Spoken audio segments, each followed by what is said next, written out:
Hello, everyone. Happy Sunday to you. Welcome to Drop Frames. It's finally episode 400. That's right.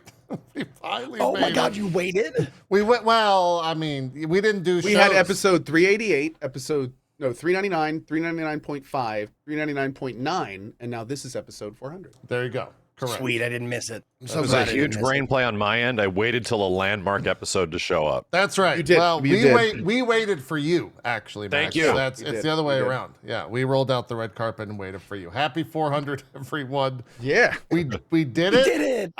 We did it. We've never been one to care too much about the celebration or anniversaries on the show. So we are excited, though, to talk video games and talk this past week because it's been another crazy banger week here in the early fall, which is kind of strange, to be honest, for video games. Max, for the FGC, you've had a crazy year. Like, your year has just been insane to begin with. Personally, you got the Legacy Award there at the Streamer Awards. You got Oh God, that happened. Yes. that's a thing that happened. Yeah, that happened.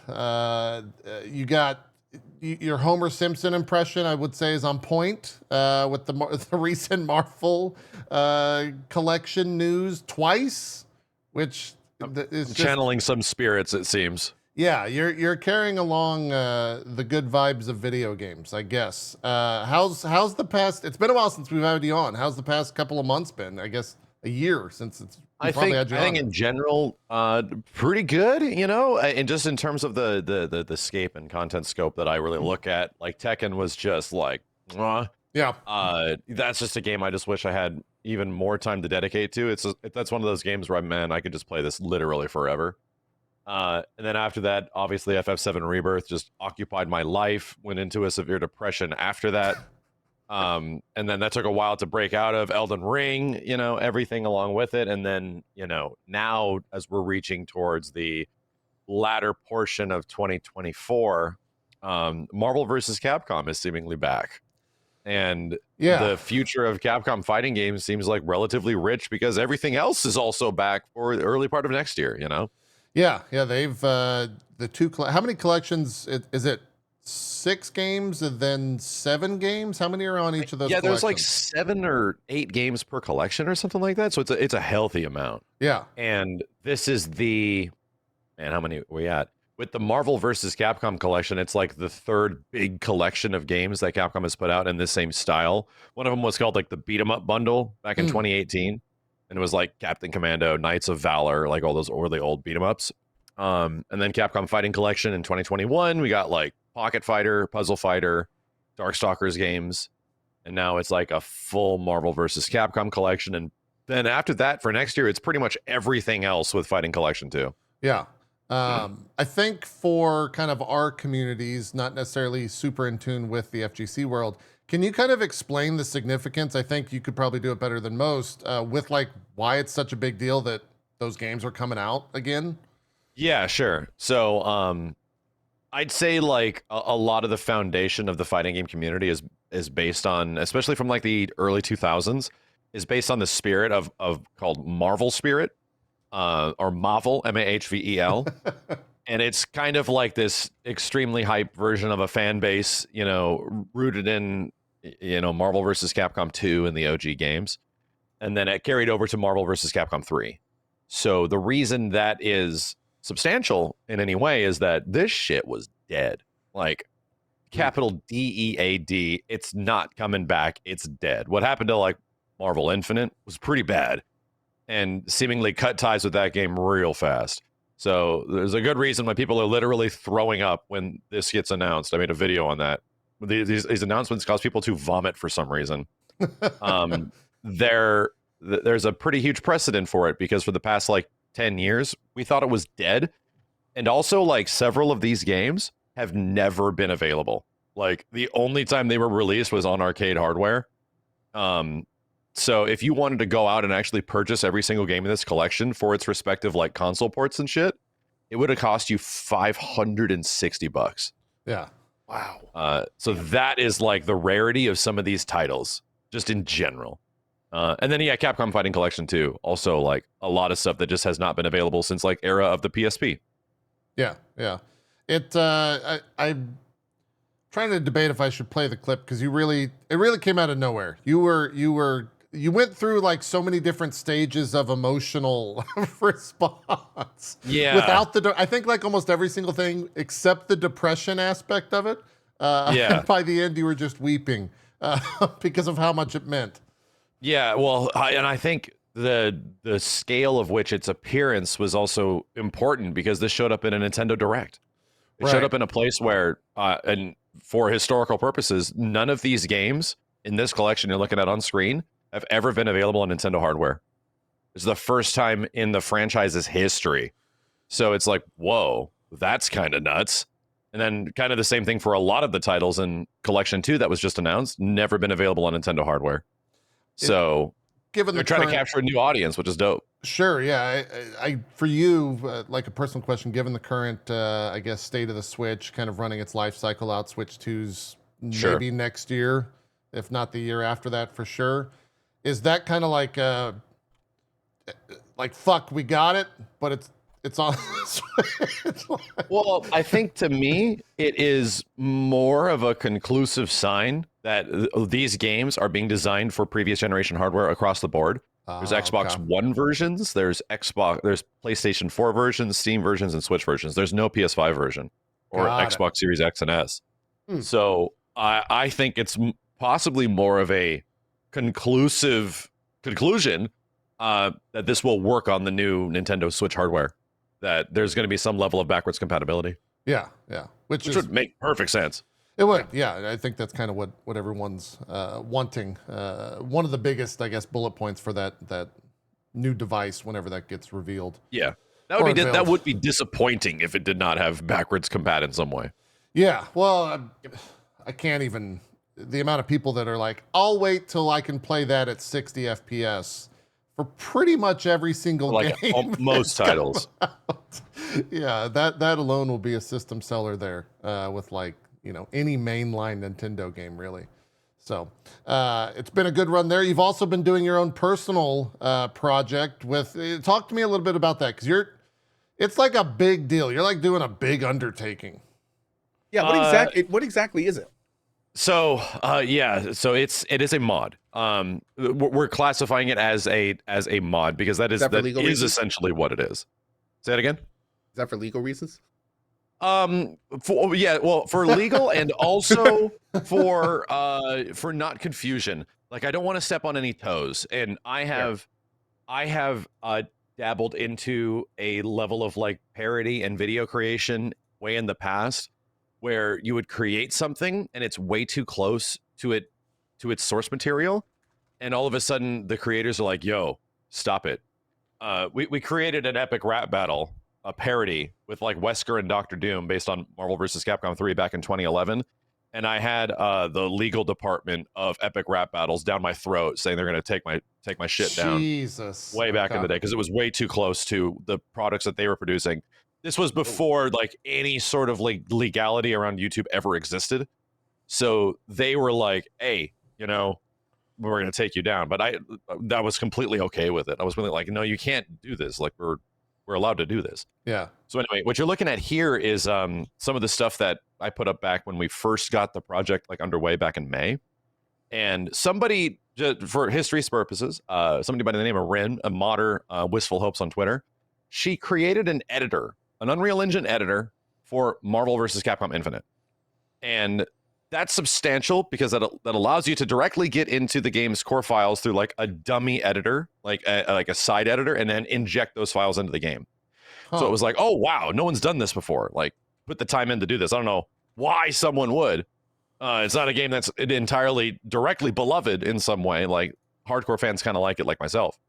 But what it effectively allowed was, we could change stuff. So I immediately got a hold of her.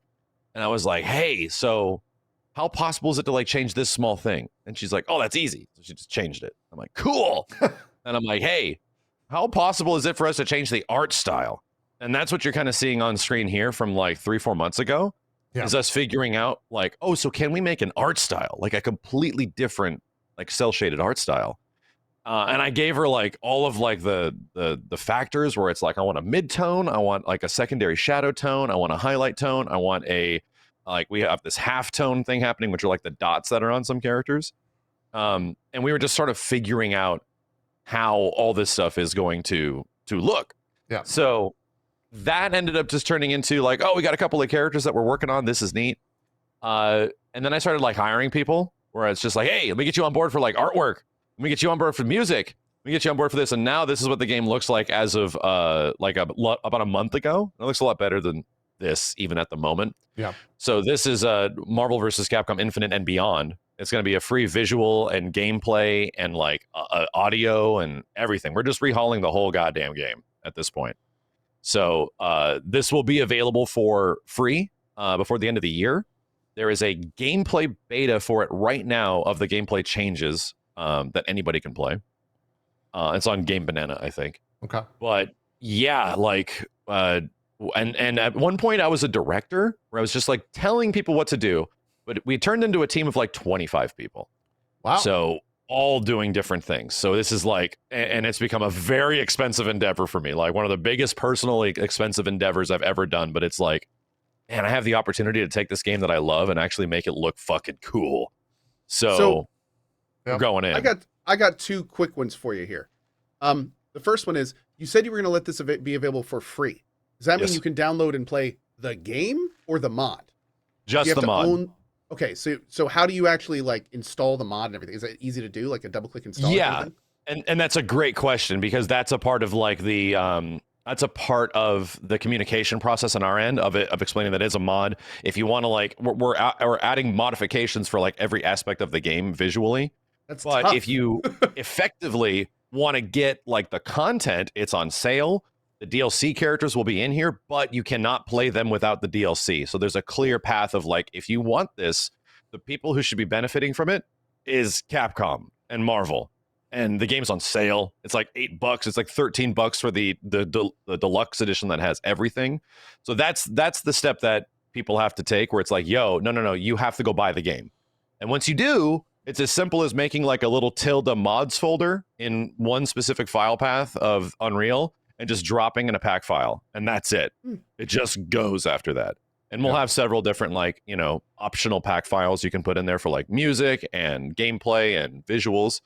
The cool part is that what you're looking at right here is some of the MVCI community, some of like the best players going at it. And on my end, I have the mod installed with gameplay. But on their end, they just have the gameplay beta. So they're seeing the old game, the way the game kind of was before.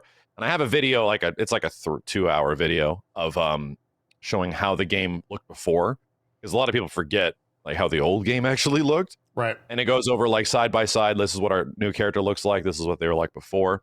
So I'm running that. The visuals are just local on my end, like a mod would work. Yeah. And luckily, none of it broke. Luckily, like there was a couple of things. There was like a laundry list of things after this evening of letting people play through it and seeing all the stuff we were doing that I had to fix. But yeah, like it was shockingly functional. Yeah. Cole, you said you had two questions. What was the second one? Yeah. Second question, and actually a quick addendum to the first one. Did you guys make any gameplay changes or just visual? Yes. So there was like several gameplay changes. One of the most exciting ones for anybody that either is a Marvel vs. Capcom Infinite fan or not is that Thanos is in the game. You're seeing him right here. And we have one more visual thing to add to him, but we gave Thanos the power of the entire Infinity Gauntlet. Meaning in this game, you get access to like stones, and stones have unique abilities, right? They have like powers that they do that give you these cool like active abilities while fighting at any given time. But you get one. Thanos is the only character in the game that uses all 6. And it would seem like it would be broken, and he shockingly is just about as good as he was before. Huh. But it's just a really fun thing, and the only thing we got to add to it is we got to stick the Infinity Gauntlet on his hand and add a sound effect call when he uses like a stone that he doesn't normally have. So yeah, you'll see Thanos using the abilities of the entire Infinity Gauntlet in our version of the game. And there's a lot of other nuanced gameplay changes that really make the game sort of feel better. But yeah, that's a big part of our mod. Nice. Awesome. So you're saying the final added Thanos like he wasn't in the game? So he was in the game, but he didn't have that ability to call all the stones. Okay.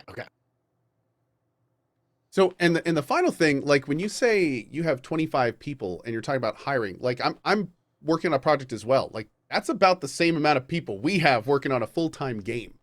And I also have some idea about the resources that something like that takes. So that brings me to my next question.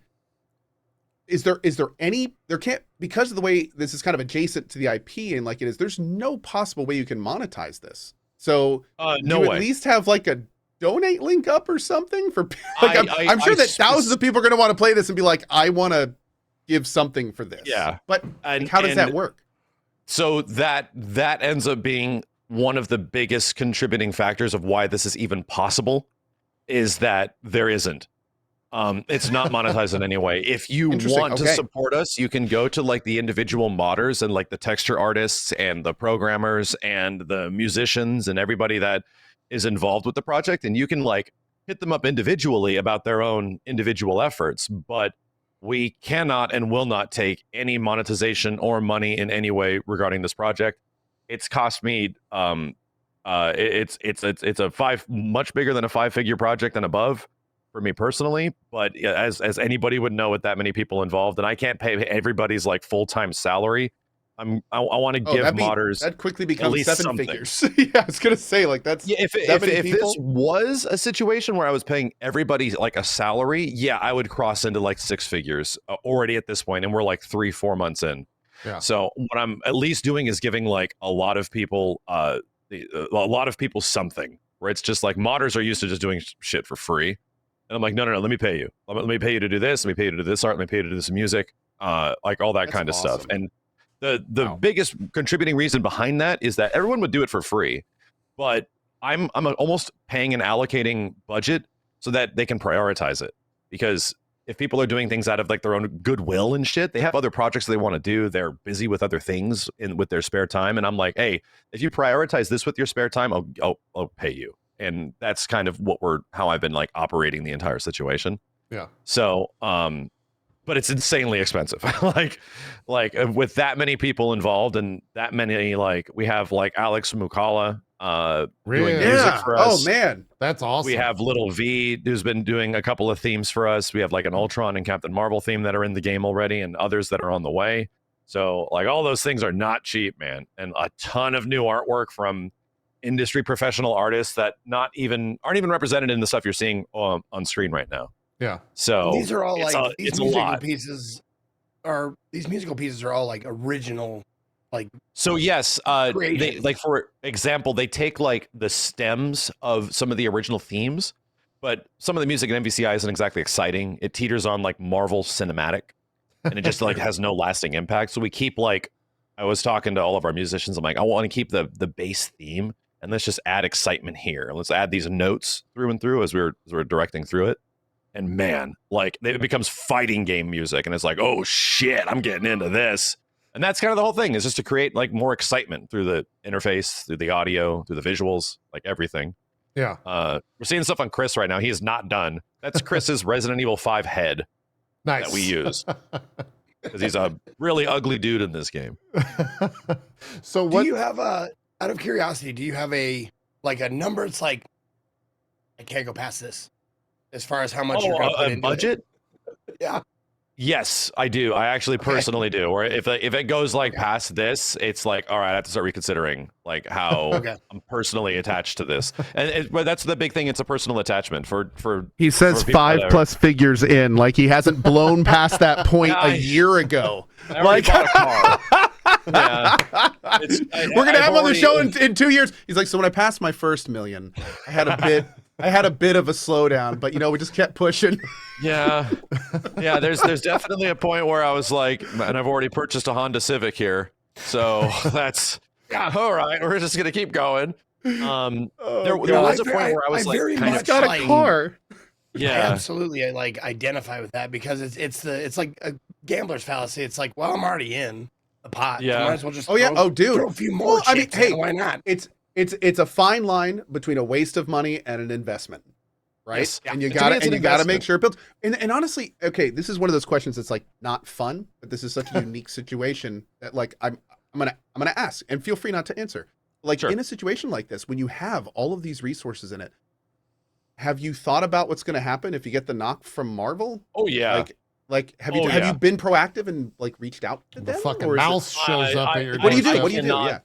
I cannot say anything in regards to relationships with developers on any end, but I will say historically, I'm in pretty good graces with Capcom and Marvel.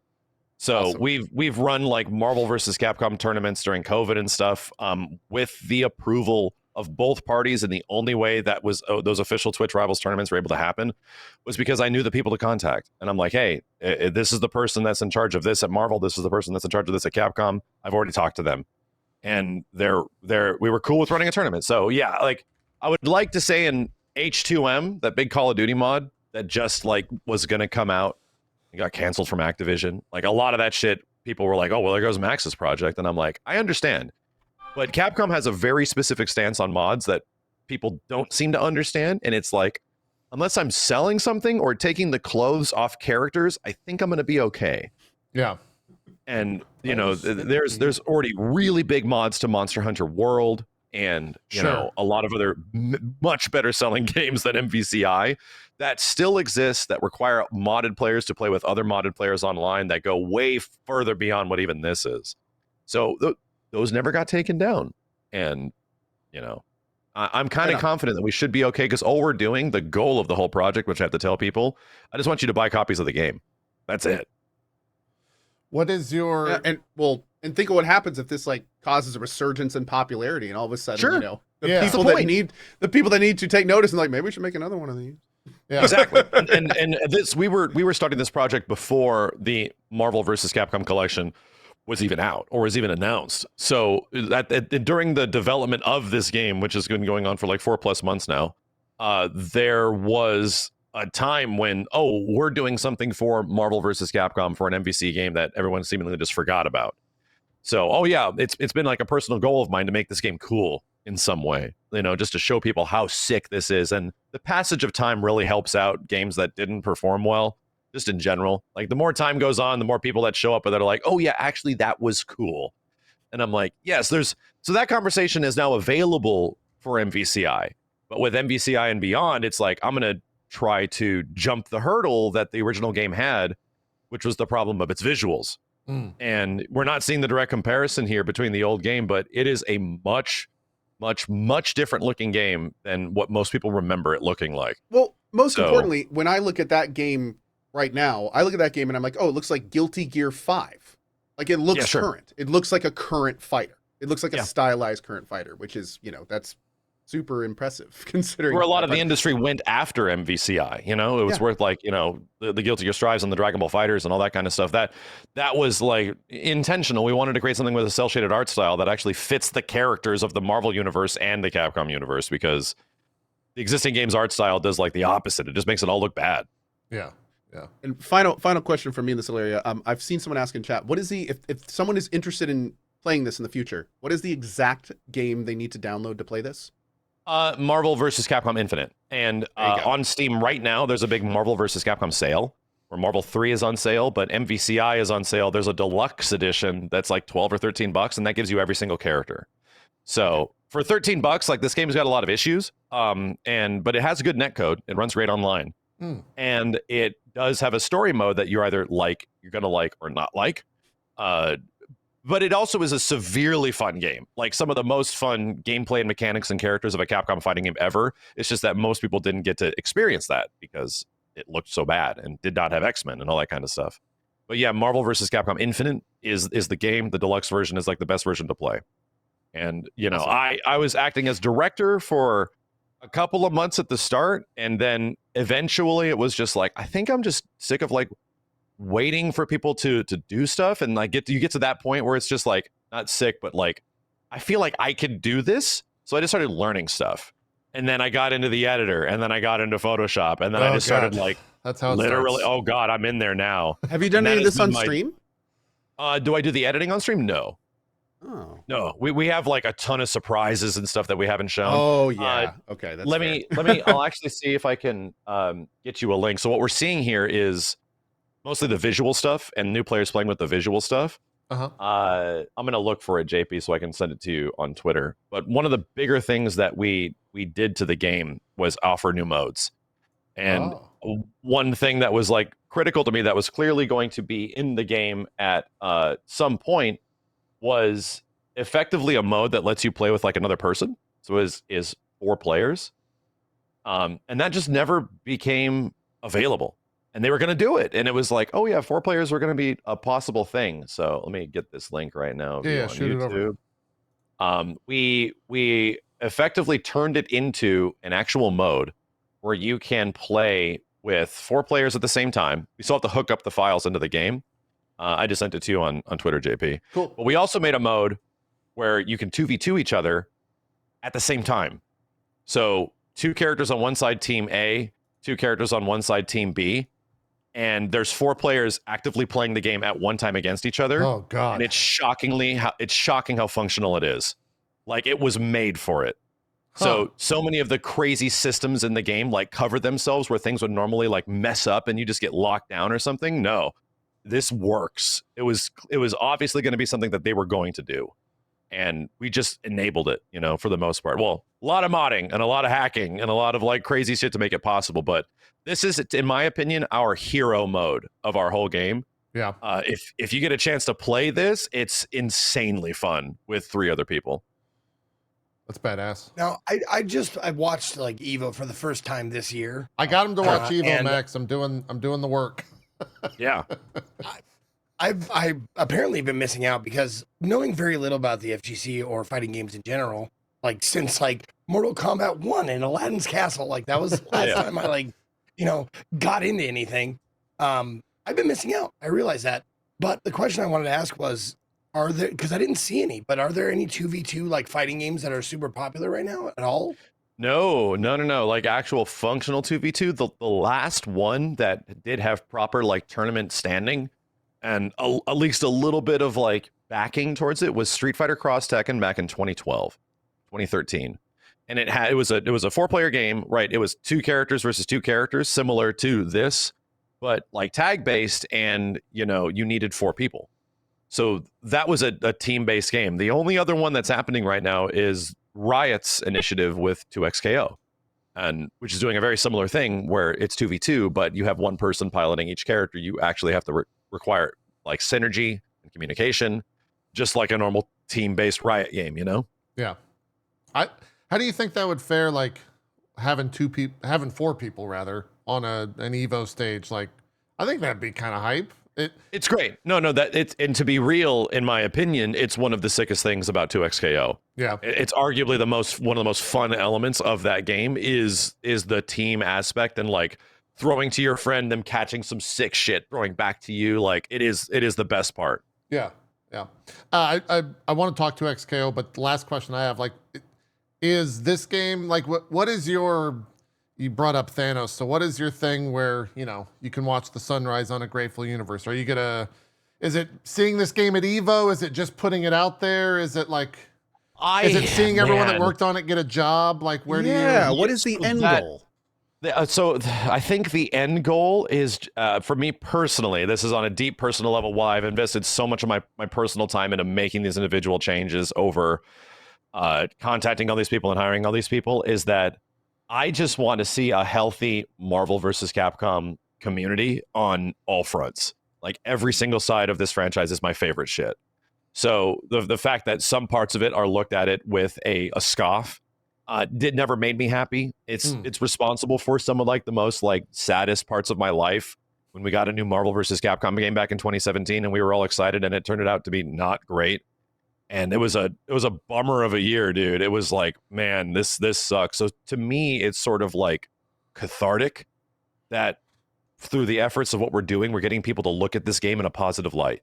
That it's doing a lot for me, like emotionally and personally, and to the point where, yeah, like I'm up at night for, I'll have like a day off, and 17 hours later, I'm like, what just happened? And it's just a thing of fixing and applying and fixing like parts of the roster. And I'll go back and we'll post screenshots or put up a video and everyone like notices all the cool shit. And it's like, yeah, this is very addictive. Like this is that game dev addiction shit where it's like, yeah, I changed something and we did something. So, well, what's next? But I can fix this, but I can fix this. Now we can apply it to the whole roster.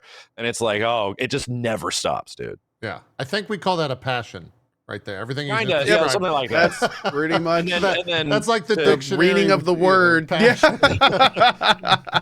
And then, like, yeah, the Thanos let out a sigh of relief, like, end goal. I think for version 1.0, which we want to put out this year, the visuals and gameplay, and there's also interface stuff and a lot of other things that are going into that, is going to be like when every single character and their 4 colors is like done, like visually done.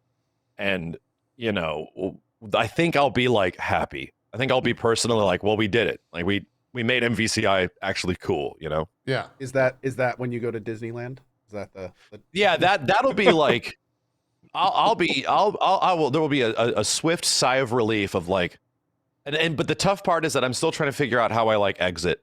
Like, how do I even like separate myself from the project in some way? Because it's going to keep going after this. Yeah, I was going to say, Yeah. here's the problem. You're treating this like it's going to be not the start of a new journey. Like, And it kind of as is. you start winding this down, you're going to look at your next one.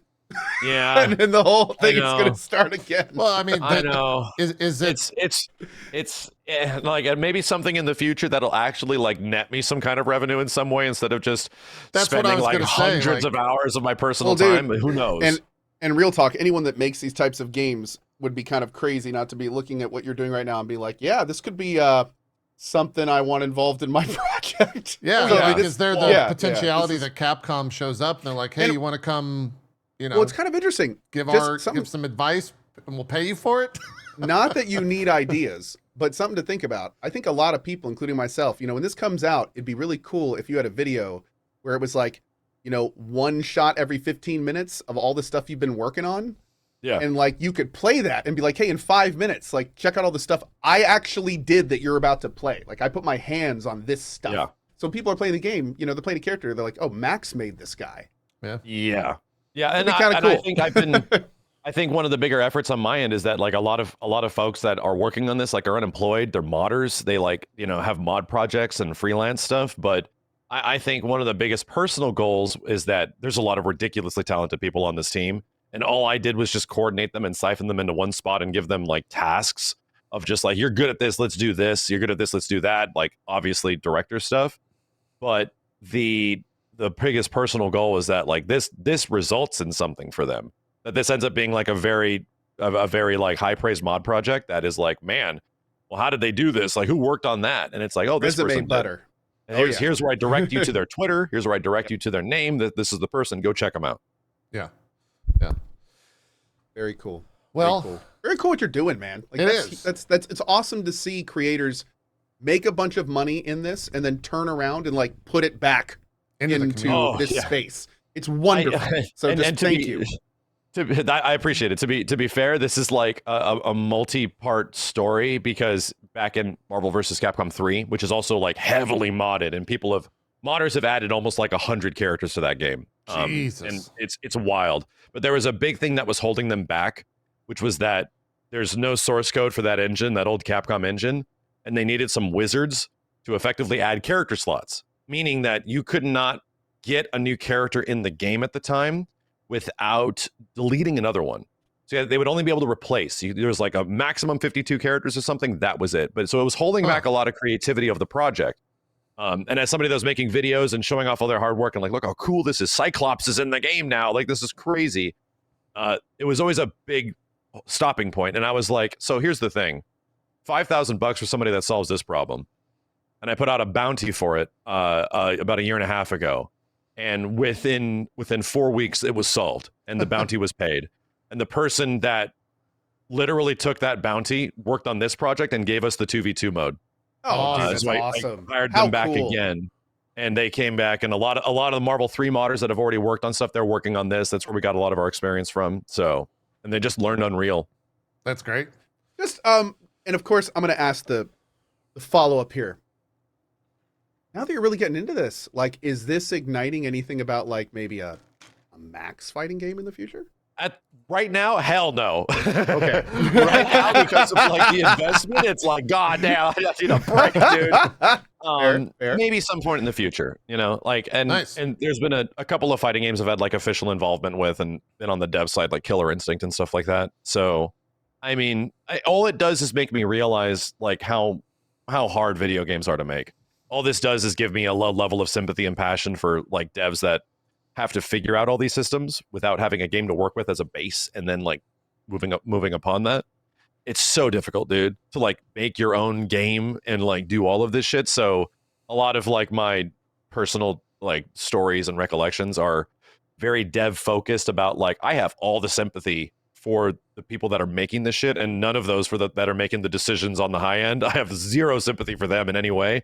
But there's like hundreds of people in all of these games that are getting laid off that are just like super passionate and want to make their shit cool, but they have no say. And that's the super unique situation I'm in. We have no executive oversight. It's me. So it's like, if that's cool, if you want to make Venom look like Saturday morning cartoon Spider-Man Venom, fucking do it. Like, it fits our style. Let it rock. So I think that's incredibly invaluable right now, is that, you know, we're kind of just giving people what they've always wanted with this game. Yeah. Yeah. Well, and Very cool. cool. Hearing that stuff, like hearing your new like found knowledge about game dev and how difficult it is, and then you coming on this show and imparting it to me, like I used to shit on games. Like I used to be like, this game sucks and all that. And now I got to think about like how hard the devs worked on it. You know? Oh, yeah. Like, and it becomes harder and harder to shit on games. Yeah. Because I know like how much fucking time and effort goes into these things. Yeah. I think you could, there's absolutely a space in this industry as creators to shit on things, as long as it is done with a criticism and a result that is a net positive. Because it isn't like, oh, this game sucks as the art sucks in it. Usually that's not the case. Usually it's because those decisions were made by people that are not artists. And you should feel deep sympathy for an artist that knows that their shit that should be changed. And you're looking at it for years and you're like, bro, but we can't do anything about it. That must be insanely painful. Dude, imagine how 80% of the Concord team feels. Exactly. Considering that game is actually pretty well made. Like the game itself is rock solid. But then like the people, like all the design decision stuff, the stuff completely outside of their control. There was the reason the whole project sunk. Yeah. I read a story from an art lead on Project Concord, right? And the art lead was like, yeah, like for like a longest time we were doing our own thing, and then being told, this was on Twitter, being told from executive and higher powers that it has to be this way, and everyone on the dev team knows it shouldn't be that way, but we just have to keep going. It's just like, yep, that's the way it is. Yeah. Like you don't have the money. They do. The publisher does. You just have to listen to them. Things That's are the way it locked goes. in at that point, so you're just following a development cycle a lot of times. I do want to talk Concord because I think it's probably one of the biggest industry fails potentially ever.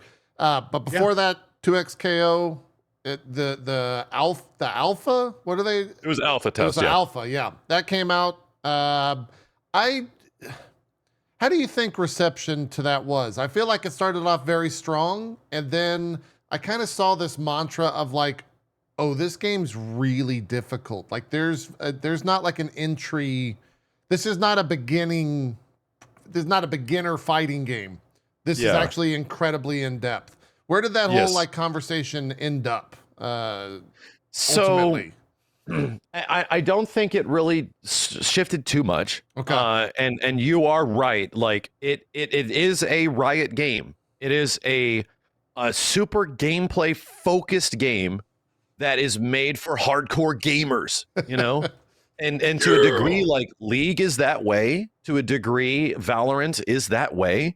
And this is a fighting game that is the same way. It's made by fighting game fans for people that like hardcore fighting games. And that's just kind of like Riot's mantra. That's just sort of the way that they've operated, and for the majority of the time.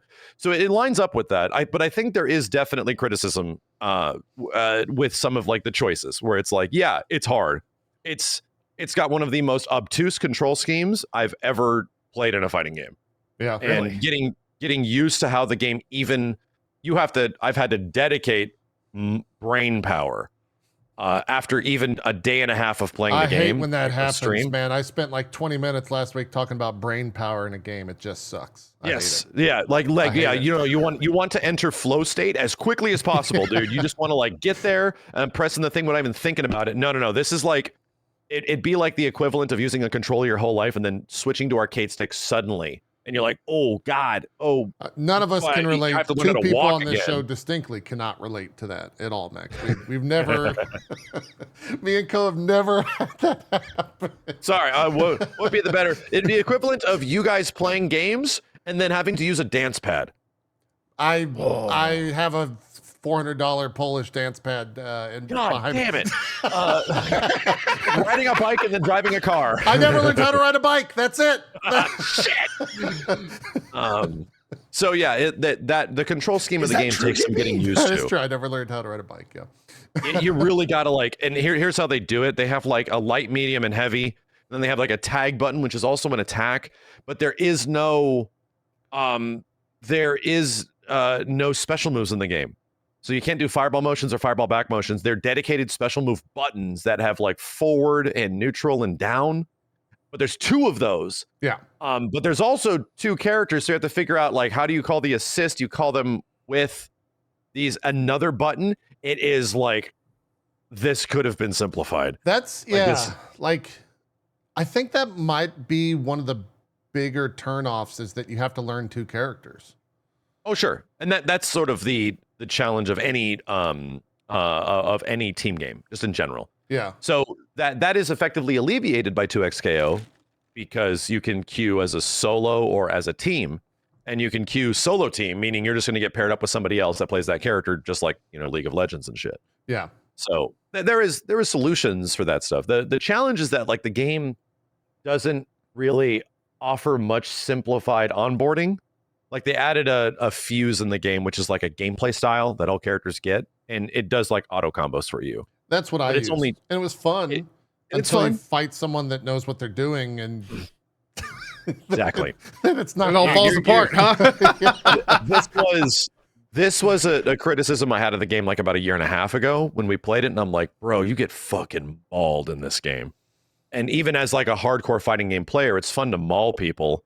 But it's also like, dude, how do I get them off of me? And there is resources to do it, but it takes like, again, like a level of brain power and familiarity that will take some time. It isn't just a jump in and see it kind of mashy and have fun game like a Dragon Ball or even like a Marvel versus Capcom. It is different. And you'd look at this and be like, oh, it's Marvel versus Capcom. No, it is definitely not.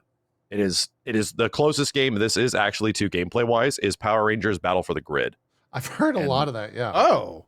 That was a 3v3 Power Rangers fighting game. It's actually very close to that.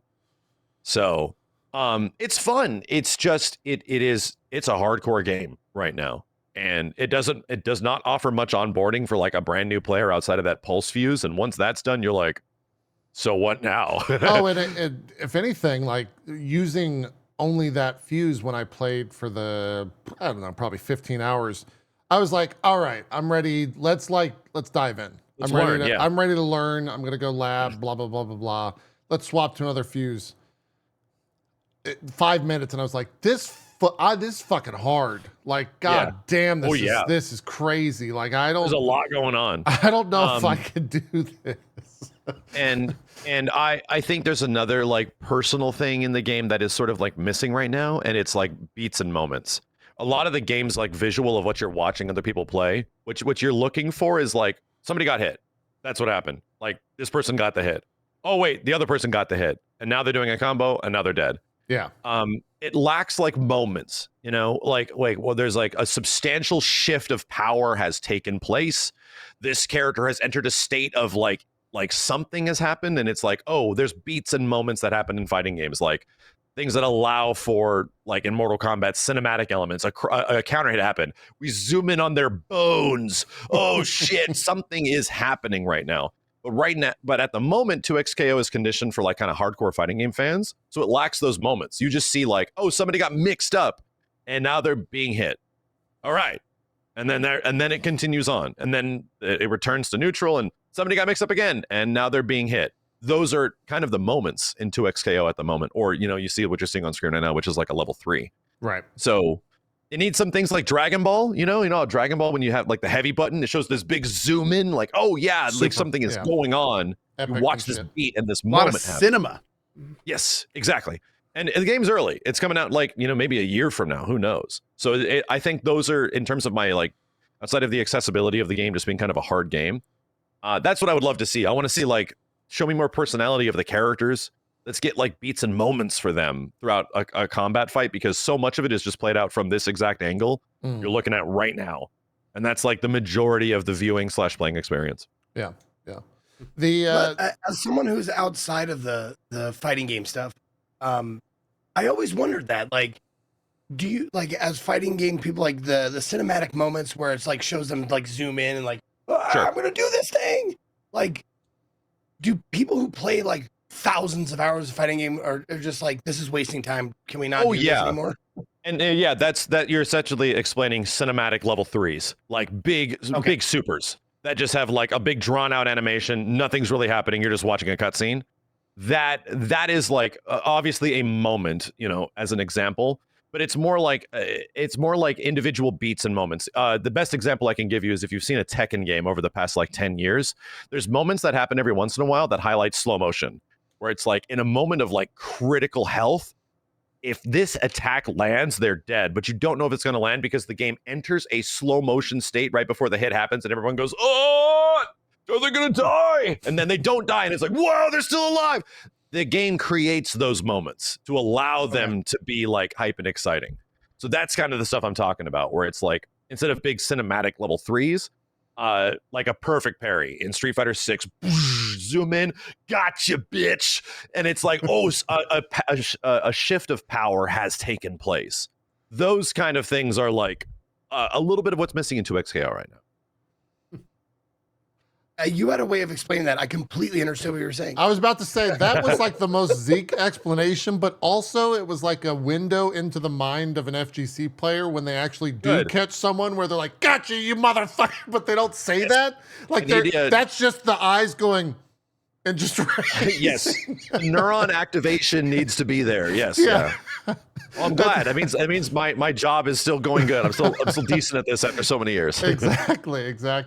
One of the like things that I'm most interested in for 2XKO that I think you might be in a great position to answer is the FGC excited about 2XKO because it's a new fighting game or because it's a Riot fighting game, and with that comes whatever they're going to do for the esports world, whatever they're going to do for the tournament structure. Like, is it both of those? Is it one more than the other? Like, what is the actual excitement coming from? I think it might be about 50-50. Okay. Where, a league fighting game, like, oh man, that'll do so much for the FGC. There's a lot of that.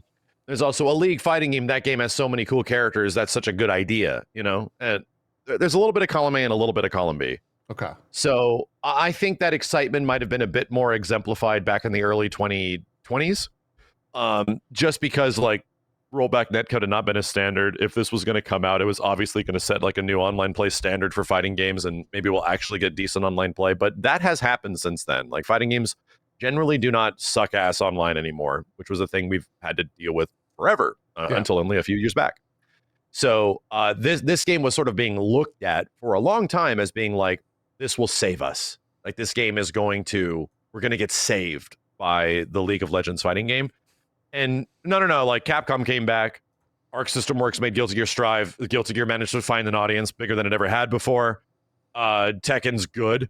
Like, Tekken's really good online, and people liked it, and it's well received. Like, fighting games are in a great spot, where are likely in the golden era of fighting games right now, more than, if not as equal to, the 90s. Yeah. Wow. So I think right now this game still has just taken a long time to come out. Like, it's like a 7-8 year dev cycle or something like that, and it's been many different games throughout there. I personally am much more happy that they went a team route than they did a 1v1 game that just kind of plays like Street Fighter 4 all over again. I'm glad they did this, because that game already kind of exists, and it's a game called Grand Blue Fantasy versus Rising. It's amazing. It's like an Arc System Works game based around Grand Blue. So I'm glad that isn't like another Grand Blue like. It's a team game with a lot of interesting mechanics and crazy stuff. It just needs some ironing. It just needs some, like, it's a little rough around the edges here and there. And it's a new dev team. This is like their first big game together. So you have to like give them time to cook. And to be real, it's a gorgeous looking game, and it has a lot of awesome shit in it. Oh, the art's but it's incredible. Just, it's not ready yet. Yeah. Well, how many? There's what, 6+ playable characters right now, and then Katarina and 6. Jinx. So there's 8 at least that we know of, and the actual league roster is like 115 or 115 or something Yeah. like that. So Yeah. who knows what they actually ship with in terms of Limitless. character count? Yeah. You know, like limitless potential when it comes to that stuff. And I think the game is going to be successful, absolutely 100%. And it's a free-to-play game. That's a big reminder. This costs you nothing. So, With that in mind, though, the roster of characters, like, is there such a thing as too many? sure. Yeah. And that too many characters in a fighting game, especially for like a team-based game, can become a detriment over time. It's a great selling point at the start, mind you. Like you tell anybody your Smash Brothers game has like 80 characters in it, their eyes just pop out of their head and they go, oh my God, I got to buy it. It's a great thing. But if you actually want to stay with and be current with a fighting game, larger rosters are technically detrimental because it's that much more shit you have to learn. And it's like, oh, dude, there's so many matchups now. Like, I have no clue what this character's doing to me. Like, what do I even do against this kind of shit? Like, Tekken's a game that's always had that kind of an issue. Big roster, a lot of moves, no clue what's going on. I had not even considered that. Yeah, I guess like as time goes on for a lot of those games, if they add so many characters to it, you really have such a hard significantly more barrier, difficult to play it. Yeah, barrier of entry for it. That's kind of wild to At think the about. start, it's not so bad because everyone's at the same level. You know, that's why like a big starting roster of a game, if you have like 50 characters at the start, like a Smash Brothers situation or something, it's kind of fine because everyone's on the same base level. But like the progressive, like this, that only benefits the people that have been consistently signing up and playing all these characters as they come out. And you're obviously familiar with all them because you've been exposed to them for years. But, you know, jumping into the game and being like, oh, so there's 40 characters in this game. Like, who do I even pick? Yeah. Wait a minute. How do I fight against 39 of them? Like, it's a lot. It's a big daunting thing. That's kind of the challenge that fighting games have over time. Yeah. There are, I mean, I think there's countless videos now on the internet of like, what character do you want to see in 2XKO? There are a lot of unique designs from League that it would just be so cool to see how they being the 2XKO dev team, like implement them into a fighting game. Exactly. That I think is fascinating. Even if you don't play, to see like, you know, Teemo. Like, what is Teemo just like a piece of shit projectile character that you can't do anything You'd against? almost have to be, right? Rude. If he didn't, it wouldn't be it's true like to the fighting character or the Mortal something. Kombat guy. Whatever character that was back in the day that was like completely broken. Yeah. Yeah. And I think that like with a fighting game, what I love about it is that you almost get to see the personality of that character like even more than their base material, like even more than what they would be in League, because they would have even more attacks and more moves and more interesting ways to utilize that by themselves or with another character. That's why fighting games are fucking awesome. Yeah. So I think that shit would be there 100%.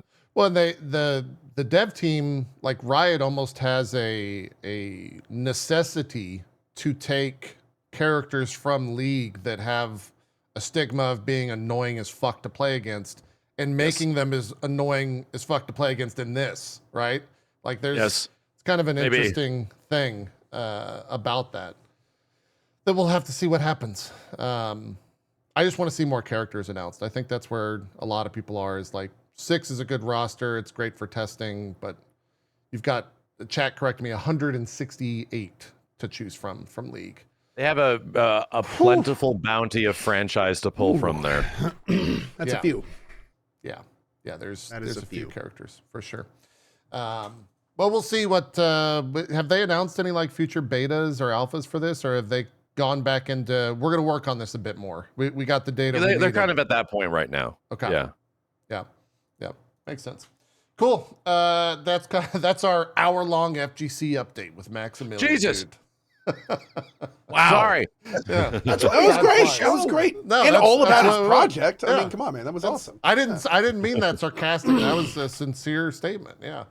But look, people want to hear about Concord. Okay, they want to hear us shit on this game. Let's give the people what they want. Catch me out. I've been out of town. Jesus I came back to Christ. hear this. I'm like, oh, that game we were talking about that was like, Oh my god! you know, that hero shooter that everybody was like, why is this a thing? And then I come back, it's not a thing anymore. Dude, there are very few times when news breaks in this industry where I'm kind of speechless. And the fact that they announced with a 3-day lead that they are taking this game offline after being out, I think, 2 weeks is absolutely crazy. It's just a failure Jim on Ryan. all fronts. Yeah, exactly. Like it's... And what's also really wild about this particular thing is it's not only a failure on all fronts, but there is no, like, remember when those bad video game movies were made a long time ago and they were just like, oh, it's just studios getting tax breaks, right? Like, oh, this is just some, like, there's no silver lining here. No. There's all there is like is sympathy every for the perspective. Yeah, exactly. The only true like fundamental losers here are going to be the people in the trenches, which is really, really unfortunate. The people that literally like worked their ass off for those 8 years with like all of that studio interference to trying to make something cool out of this in some way.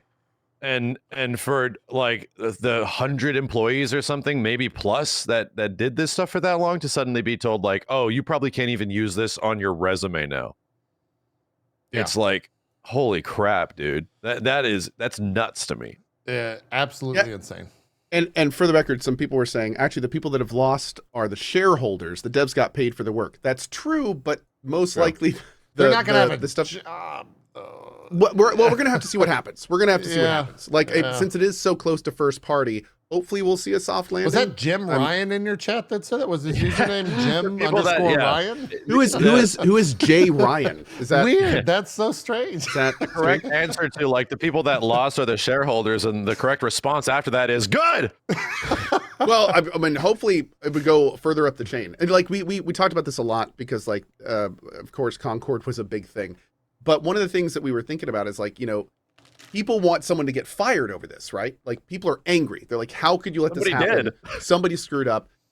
But the thing is it's kind of like if you're expecting the people that actually decided that this game got made, the people that put the green checkmark stamp on Concord, if you think they're ever going to get fired, the answer is they're never going to get fired. Yeah. But if you really want to look carefully, look for the people that are retiring.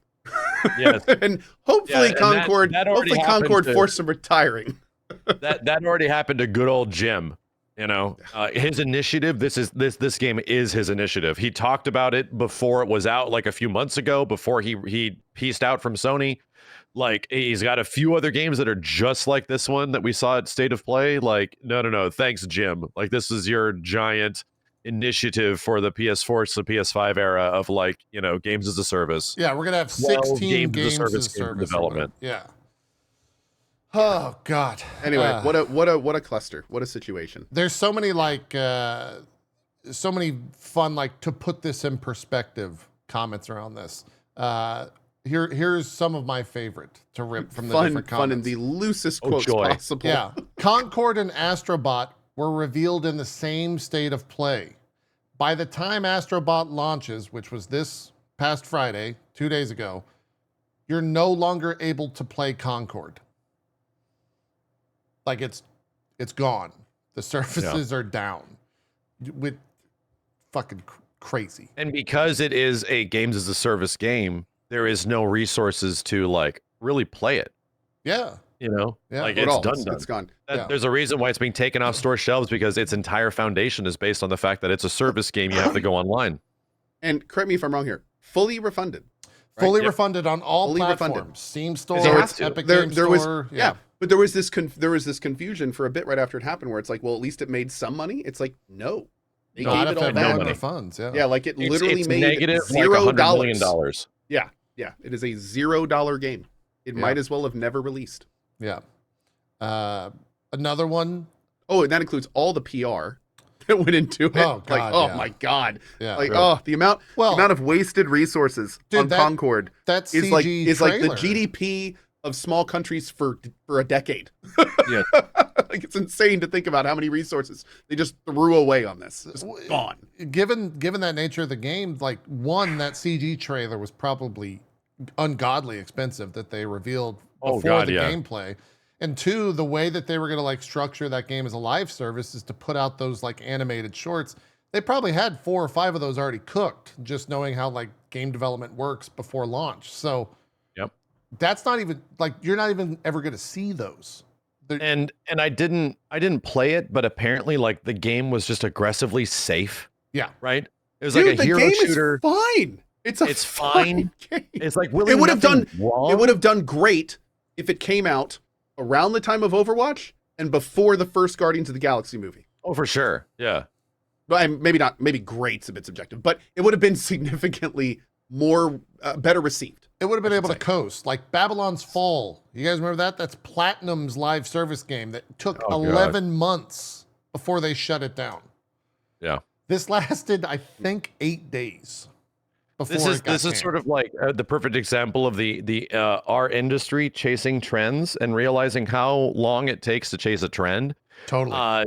For example, it'd be the equivalent of like 3 years from now, Sony comes out with an absolutely massive AAA game that is effectively a larger scale Among Us. And since then, a new Amogus has happened and it's totally different and everyone loves it way more. But now Sony has their Amogus that is from 2021. Well, it's like the MOBA craze back in the day, right? Like all those games at the end of the MOBA cycle. There was a DC MOBA game that came out that got shut down that I don't even remember the name. Was it Infinite Justice or? Dude, there were so many for a while. Yeah, I mean, there was like a 2-year period where every month there was a different initiative on Twitch of people being sponsored to play like a new mobile MOBA or regular MOBA. Like it was Pokemon crazy. had a MOBA. Yeah. By the I like what Harb said in my chat here. Concord is a game everyone already played before it was out. Totally. Yep. And I think that that's a perfect way to say it. Yeah. Right now is like the worst spot to be like a hero shooter. Like, and there's only one game that has managed to sort of capture the audience, and it's strictly because of visuals and IP, and that's Marvel Rivals. Yep. And it's like, yeah, well, Marvel Rivals is doing it because they put literally all their friggin' budget into the IP and all their budget into the visuals. So, I mean, that's what you kind of have to do. Yeah. You're only playing Space Marine 2 because you like Warhammer. Yeah. Yeah. Yeah. Yeah, that's right. Yeah. Yeah. It's great. Since I'm the kind of guy who I don't do the reading before the class is already in session. Sure. So did they not see this fucking train coming? Like how this massive failure? Like no, they this didn't. is ridiculous. Like So, how much they put into it and how short it lasted. Like, but why? So for perspective, Sony had like a lot of like giant like industry revenue meetings and stuff. Like a lot of their financial stuff happened earlier in the year where they're talking about the remaining half of 2024, their big IPs. What are their big IPs? Which ones will be like, the ones that are starting and stuff. And Concord was pitched up there with like God of War, with other huge titles like Last of Us and stuff as being a giant Sony first party large scale IP. We have tons of confidence in this. It's going to be great. New revolutionary, like really hyping it up and shit. So yes, the disconnect is severely real. Like extreme to the same point where like Astrobot comes out and we hear from a Sony exec somewhere in Japan that is like, we really don't have a lot of IPs, after Concord. And it's like, yeah, what in the hell? Like it goes to show you the people at the top actually making decisions are so disconnected from where the industry is. Oh, it's not even the industry. The people at the top, and this is what we've talked about on the channel. They're not gamers. They don't play video games. I don't know. They're working at the company to make money, and they're working at the company to have successes. And all of the information they gain is from pulling it from charts and data points and focus groups. And this is stuff that happens over months and years. But I mean, this stuff changes in minutes and seconds when you're talking about social media, when you're talking about how popular Power World and Helldivers 2 get in a week. Like this is moving faster than these companies are agile enough to keep up with. They made Concord for a game development community that's 5 years old. Like that's how far behind all of their mechanisms, all their machinery, all of the stuff they've been using traditionally to crank out these hits. Yep. All of that machinery is outdated now. All of it. Yep. But the problem is it's still running. So we see these machines crank something out like Concord. Have y'all seen that movie of like the ancient, the wars going on in the future and all humans are dead and the planes are like just flying skeletons around because AI are still bombing cities? That's what Sony is. Yeah. That's kind of what that's happened. It's like the machines are still going, But the people that are making the decisions and running them, they're checked out. They're not part of the ecosystem. They're not paying attention to it. They're just paying attention to the data that they're still being fed from all that stuff. So it's that kind of thing. They're just kind of like going through the motions. And the problem is game dev is not going through the motions. Game dev is agile and it's reactionary and it's constantly evolving. And now we've seen it before, but this is one of the first gigantic ones where it's like the industry's not keeping up. Yeah. Yeah. Is this it's also like go ahead. I was just gonna say it's also like just not like sticking like games seem to be in a lot of these situations like designed around monetization instead of like how are games historically made. I have such a cool idea for a game that is going to make us a lot of money because the idea is super sick. Now it's like, okay, so we're gonna make a lot of money. Let's create an idea around that. It's a completely different polar opposite level of like game dev creation where it's like, oh yeah, the monetization is priority number one instead of like, well, let's create a new experience people are going to love so much they're going to be forced to give us money because it's that much fun and it's that cool, you know? Yeah. How can we what's our MTX, right? Like that's the start of the conversation, not what's our game. What's the game loop? When you're bringing in psychologists to help design your game. Casino shit. That's the line. That's when it's like, okay, we're not designing a game. We're designing something to pull money out of people that uses the mechanics that gamers are used to. That's a different product. Sony had like a different purpose. They had mega confidence in this. This was like $100 to $200 million budget game. Like it wasn't like they saw this like halfway through and they're like, maybe we should scale this back. No, they tripled down. This is going to be one of our flagship titles of this generation. Yeah. It was like, whoa. Okay, so there's a Jim that literally coming from Jim's mouth when he was like hyping it up in their investor meeting earlier this year. It was like, this was that game? Holy shit, Jim.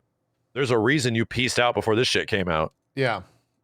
Max, you touched on it, and it is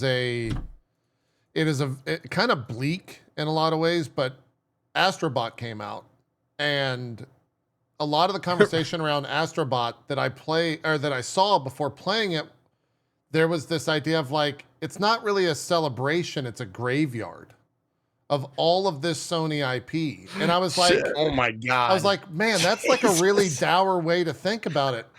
Then I played it yesterday. The game is phenomenal. Like, I'm not bullshitting. It's probably top 3 games I've played this year. But it is 100% a fucking graveyard of Sony IP. It is depressing. Hold on. Is it a graveyard or is it a museum? It is a graveyard because all of this IP in the game, you think, why don't they fucking like do something with this? Okay, well, shit. Like, that was a quick answer. I like that. like, do fucking anything. Like, all of people are getting like, they're going stir crazy because they see like an Ape Escape mascot or like just an Astrobot that has like some sort of skit. Days Gone is in that. Like all of the. No. It is a love letter to, if the first one was a love letter to the hardware with Playroom, this is a love letter to the software of Sony, right? Like there's the last boss, like the main character from Bloodborne or something. There's Bloodborne characters in it. There's Bloodborne. You get a Bloodborne bot, and you find him, and then you find his weapon. There's like there's Ridge Racer stuff in it. There's Ridge Racer. Like there's Polygon Man. There's a Jumping Flash from PlayStation 1. There's an Intelligence Cube reference. There's a Intelligence Cube. Like it's so much IP in this game, and you're just walking around like, oh, Wild Arms. There's a Wild Arms character in this game. Legend of Dragoon's in it, yeah. Legend of Dragoons, Sly Cooper, Jack and Dexter, Parappa the Rapper, Unjammy Lammy. There's 300 plus bots that you can find. Space Channel 5 is in it. Space Channel 5, Metal Gear Solid, Yakuza, all of this shit. And then it's a graveyard. And then the fucking guy, the jackass comes out, he's like, we don't have that much IP. The same fucking day this game comes out. And you're just like shockingly disconnected. It's a little bit unfair because a lot of that is all like licensing and some, they don't own the IP of a lot of that stuff in the game. But they own enough of it to make money off Astrobot, I guess. Dude, like, and that's the other thing is that Astrobot was supposed to be it's like this love letter to software, and it wasn't a super crazy budget. It was a small team by like Sony standards, and it's fucking incredible. Like, that game is the happiest I've been playing a game. There's no drama. There's no bullshit on Twitter about it. It's like Mario Odyssey. You're just walking around. You're like, oh, that's fucking cute. I turned into a little guy, and this tree's telling me to shoot water in his mouth. I don't know why, but his name's the Tree of Funk, and I'm gonna do it. Like, it's absolutely crazy, that game, and the statements coming out of Sony, like the same day as that game releasing, and then Concord shutting down 4 days prior.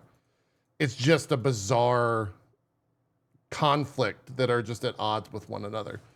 That I saw Jeff Gersman like played the Ape Escape level and literally was like had tears in his eyes because he was just like, what the fuck are they doing? Like, just make a good game. Like, don't exactly kind of what Max was saying. Don't make a game to sell MTX. Just make a good game. Like, Yeah. That's all you got. It's easier said than done, but still. The priority being, let's just make money and make a game around it. No. Let's make an amazing idea that will make us a ton of money. Yeah. Like, that's historically how it's been. Now that has shifted, and we're seeing that square in our face with a lot of the stuff that Microsoft has been doing and all the stuff that Sony's been doing a lot lately. Yeah. So it's been those two things were like news whiplash, I think, with all that Concord stuff, and then playing that game yesterday. It felt like you guys were right on the money, where it's like, yeah, the shareholders are just in a different world. They're in spreadsheet land, right? Like, and those spreadsheets reflect the past. And like, the industry is so agile, as Ko was saying, that, they're going to be trying to make the next Helldivers 4 years from now, when like they've already fucked that up with all the Sony stuff. This, honestly, between Helldivers and like the amount of fumbling going on this year has been just amazing to witness. Like, the amount of just lost potential and lack of awareness, and it's kind of shocking in a lot of ways. Yeah.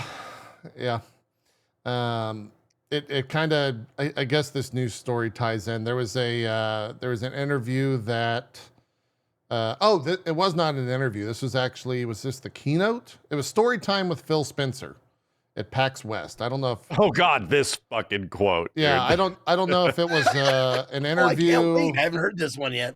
They said it's an interview, but it might have been a keynote. The quote that I think Max is referencing is, quote, "I've made some of the worst game choice decisions," said Xbox boss Phil Spencer.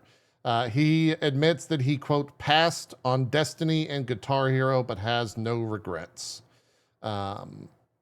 It's a lot more long-winded than that, but he goes into it. It's an hour-long interview. And it's an interesting thing to read. He goes on. There's an interesting related to that. There's an interesting thing that happened back in like 2013, 2014 with Disney, when Disney Interactive sort of existed, right? And Disney's a unique company. They're not happy with making some money. They want to make all the money. We need to make a ton of it.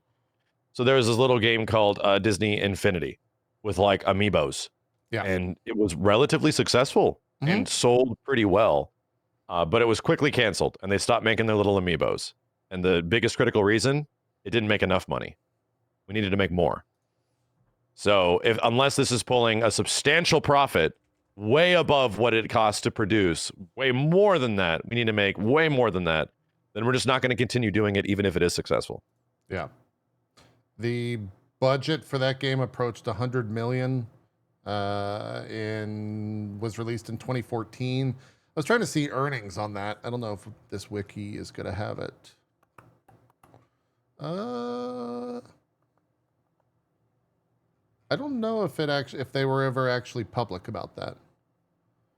It was in September 2013, Disney revealed the game had sold 294,000 copies in the US during its first 2 weeks on sale. In October of 2013, Disney Interactive announced they had sold more than 1 million copies. So, Not enough. as of It is January, not enough. Number must go up. As of January 20th, 2014, 3 million starter packs had been sold. So That's so many, dude. yeah. And those starter And they packs, canceled it soon after. I think those starter packs were like, what, $100 because it came with. And that isn't even just like the starter pack itself. That doesn't even including how many of the figures and toys they bought. Like, this is just lining up with that same thing in the same way that Microsoft and Sony are thinking. We can't just make something that is kind of profitable. Yeah. We need to make we need to make so much money off of it that unless we do that, this isn't good enough. Yeah. Yeah. And that's where it's like, I honestly am concerned about Astrobot. I'm concerned about Team Asubi. You can have a game that is like one of the best critical reception games, is Game of the Year material. And, you know, it has a chance. I hope it sells like 2 million. Maybe. Like, we don't know. Yeah. It's, I'm searching while on the screen. Sorry. It's, I don't know if it will. Because, like, the people that have reverence for the games that it's showing Is very minor. are like, yeah, they're very minor. I don't know if it has that, like, you know, mainstream appeal.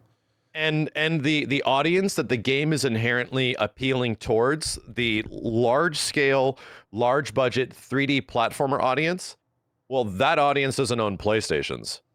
Right. They own a Nintendo Switch. That's with, exactly like, right. Kirby and Mario and all those games. This is the last giant budget 3D platformer game since like that Kirby Adventure game and Mario Odyssey. So this is a genre that does not have that much population.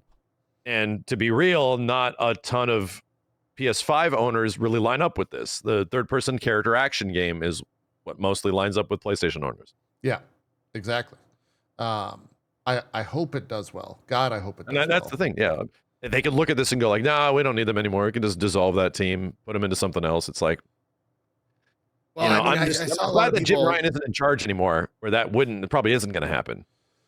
We hope. I saw a lot of people mentioning it, and I was thinking the exact same thing when you brought it up. But Hi-Fi Rush, like something that was critically acclaimed, sold pretty well.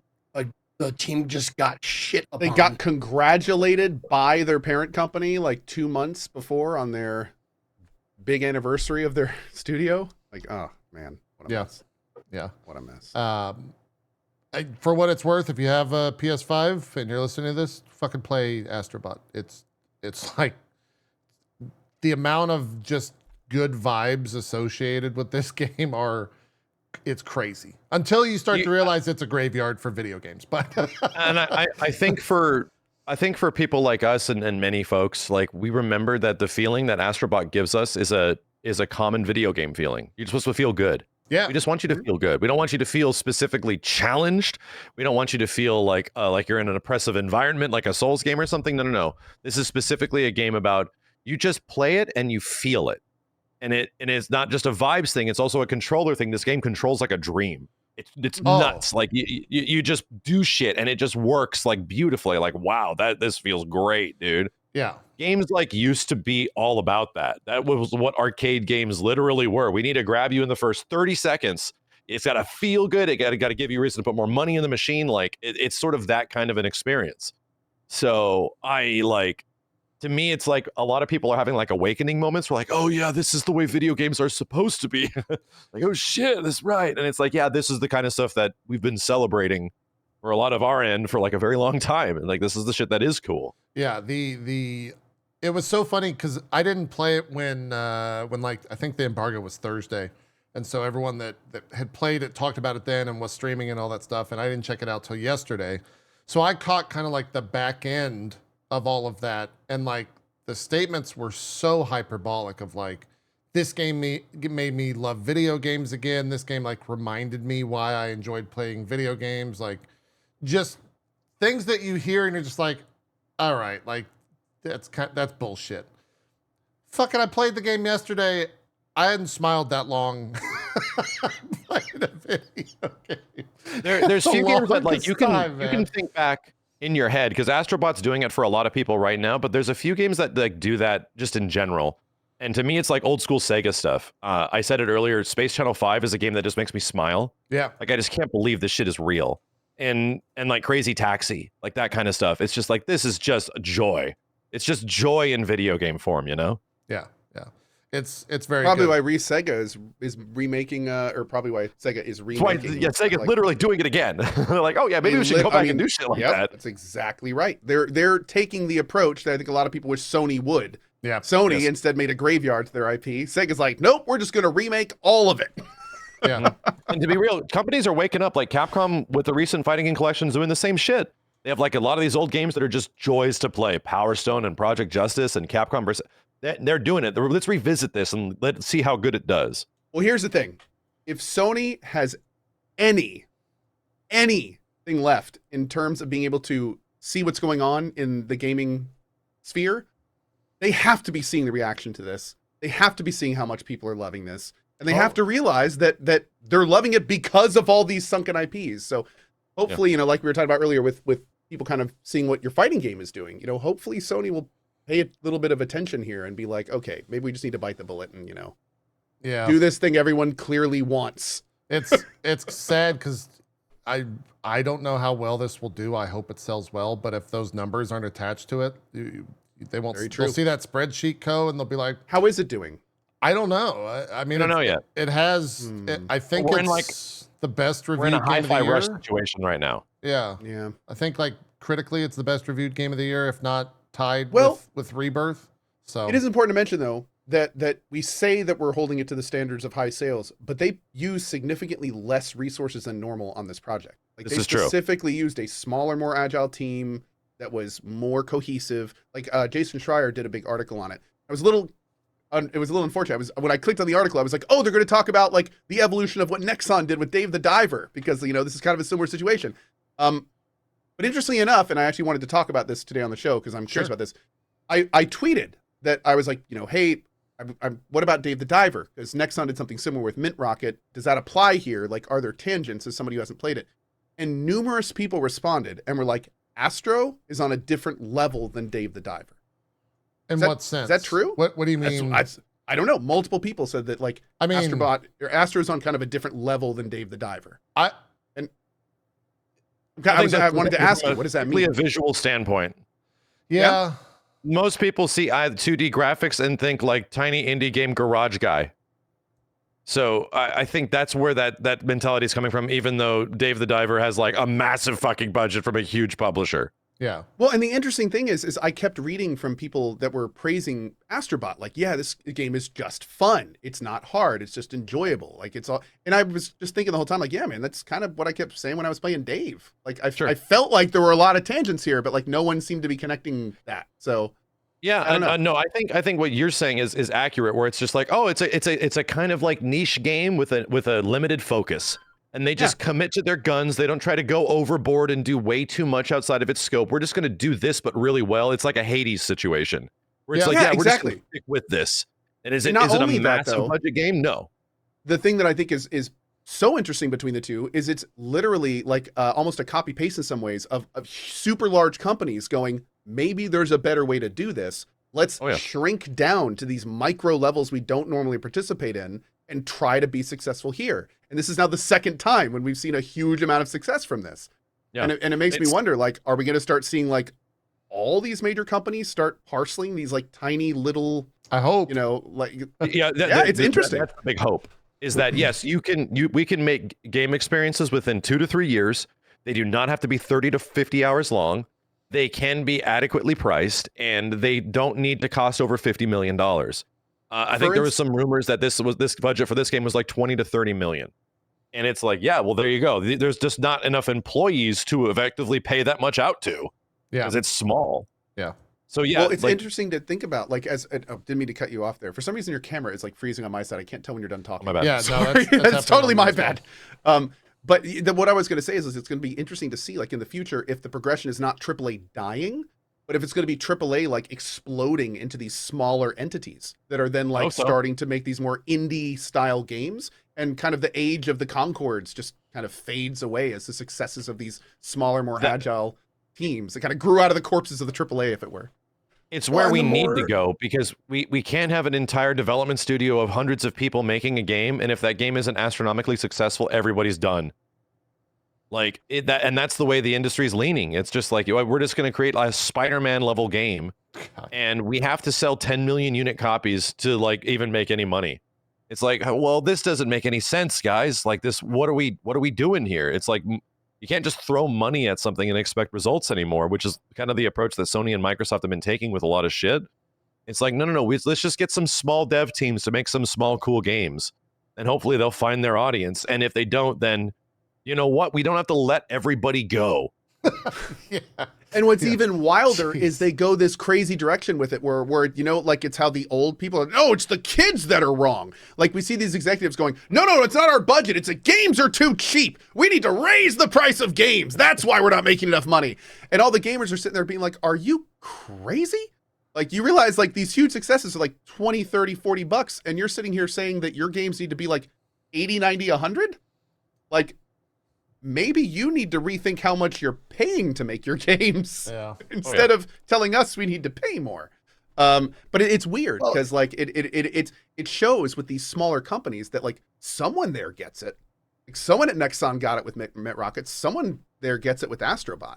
Like Yeah. like Astrobot wouldn't have happened if someone hadn't kind of been like, hey, maybe we should go this direction with it. So you know, hopefully we'll see this kind of become more of a thing.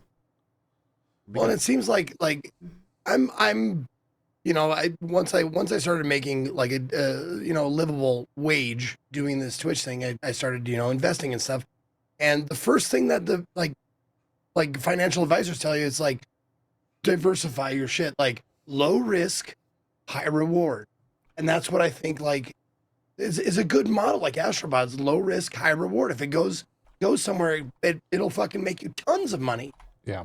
And it's relatively low risk, and I'm surprised that like they're still trying to make $250 million games work, unless like maybe this will like shit more and more shit like this will tell people like, okay, we'll invest in small studios because if they blow up, that's, you know, 10 times on your money. You know what I'm saying? Like if they fail, not a huge deal. We lost 20 million. It's And not what's even 250 wilder million. Yeah. is you are now talking like a venture capitalist, Zeke.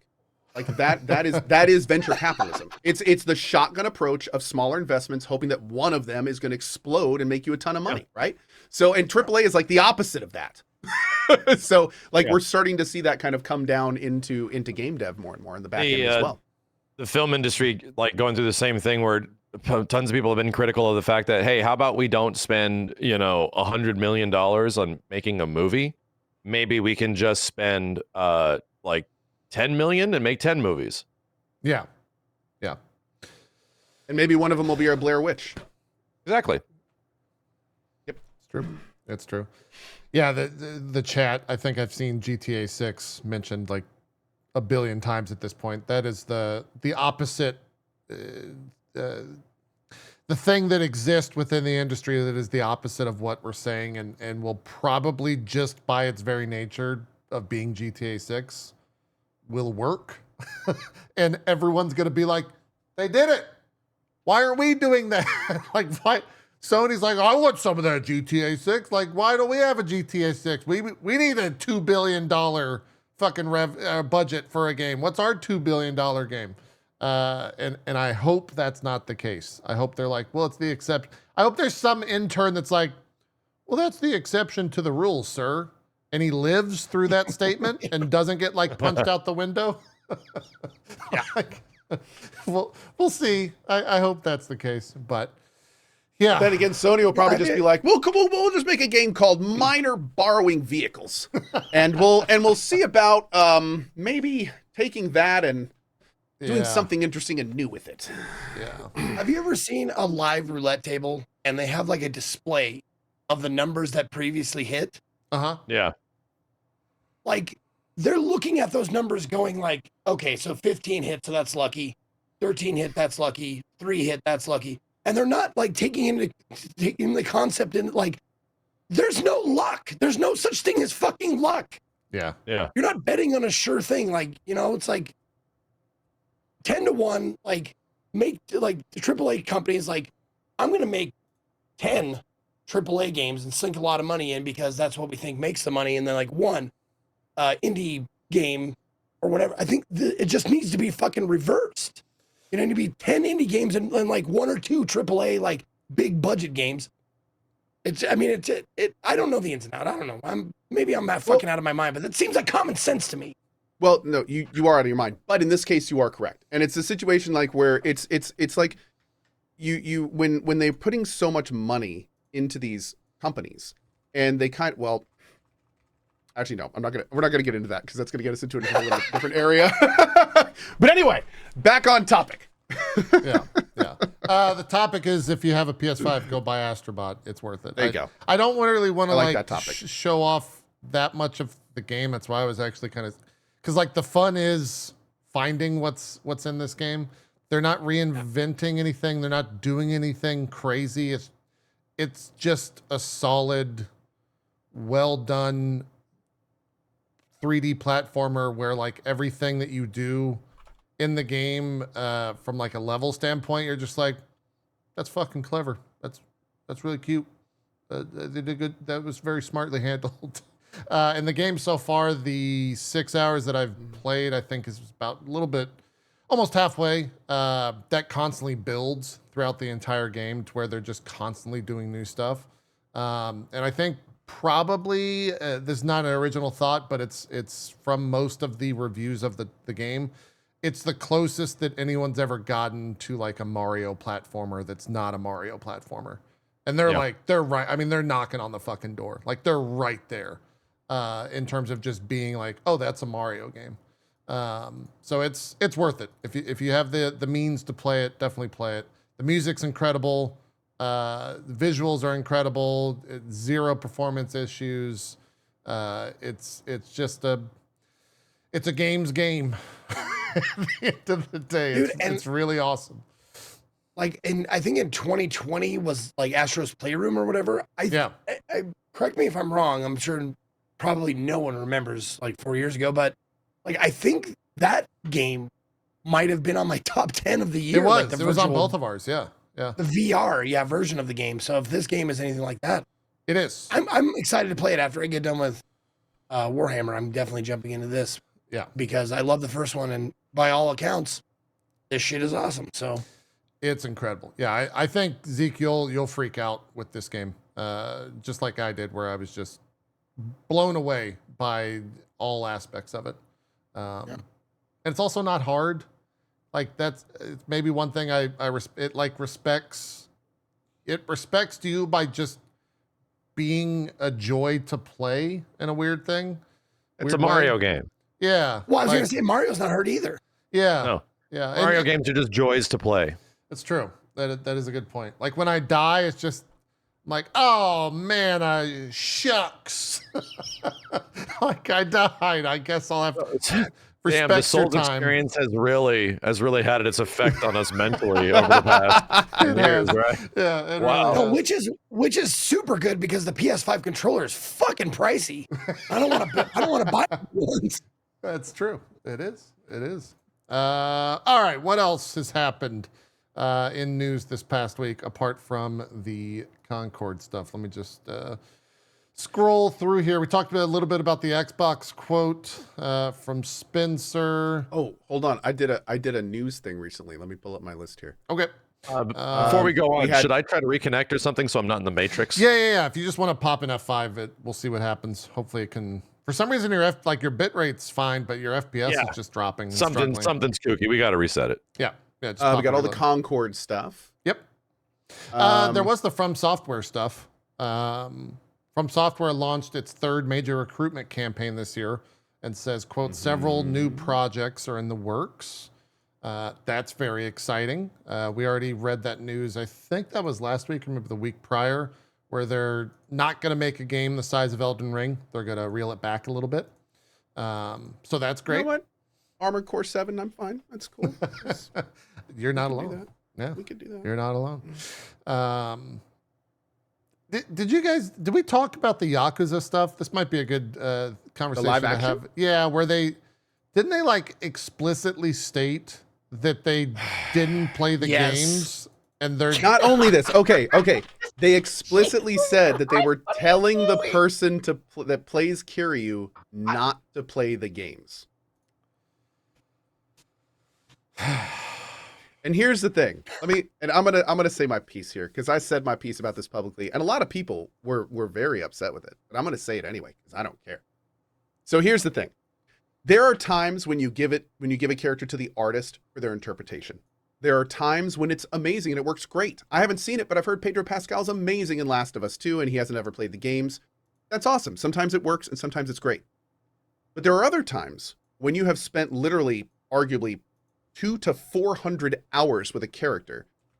And when a game like this is being made, that when you see that character, you're going to want to see that character. You're going to want to see that character look at the screen in the way he does and say, "Nani." You're going to want to see him rip his shirt off the way that he does. You're going to want to see him. You're going to want to see all the things that make that character special and memorable, that has been carrying this franchise for you for literally decades.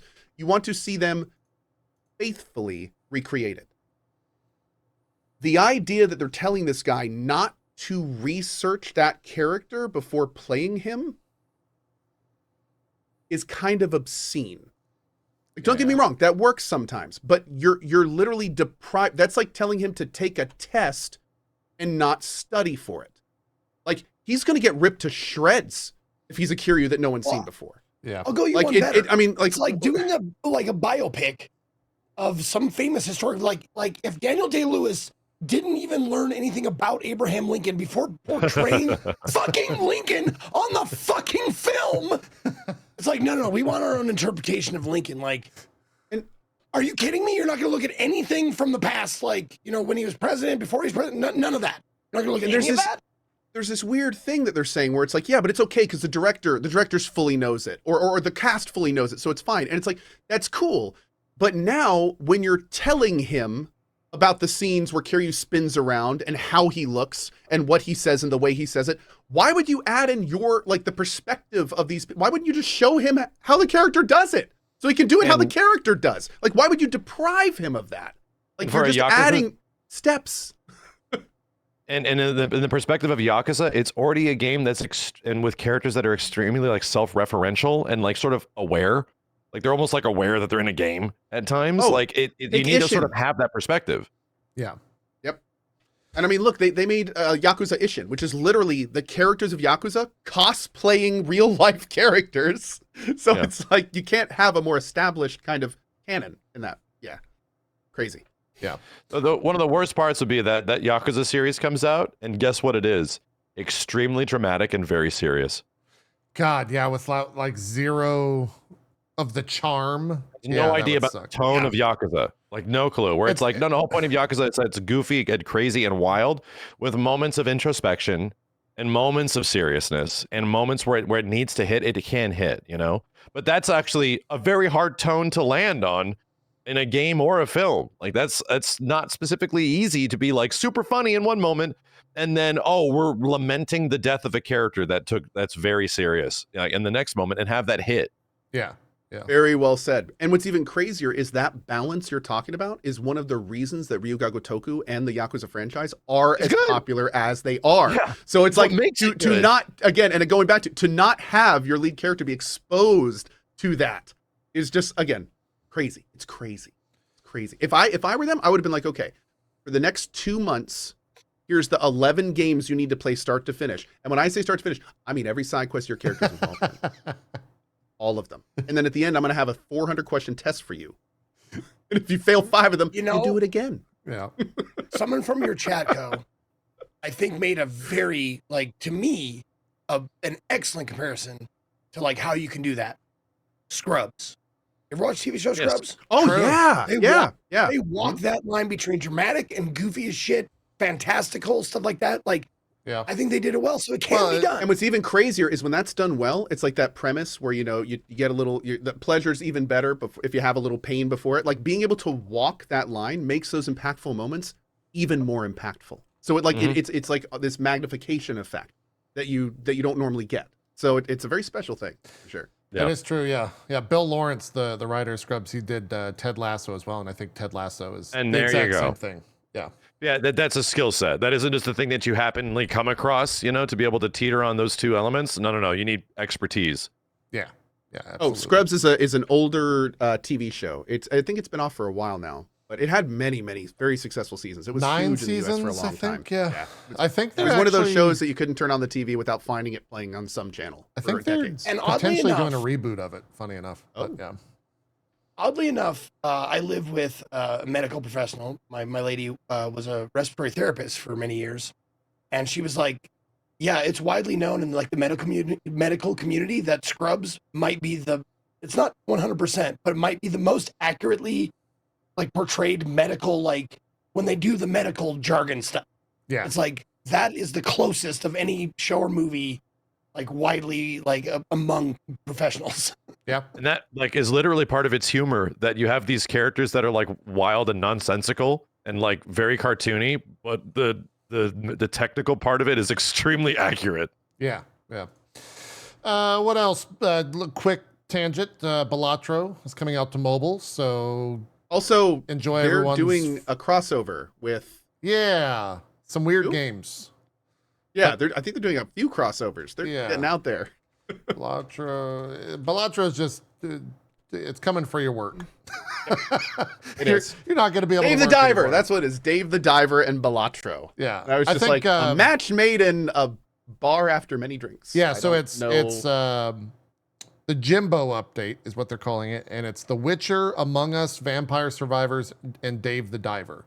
And I think it's all just cosmetic. I don't think Let's go. Okay.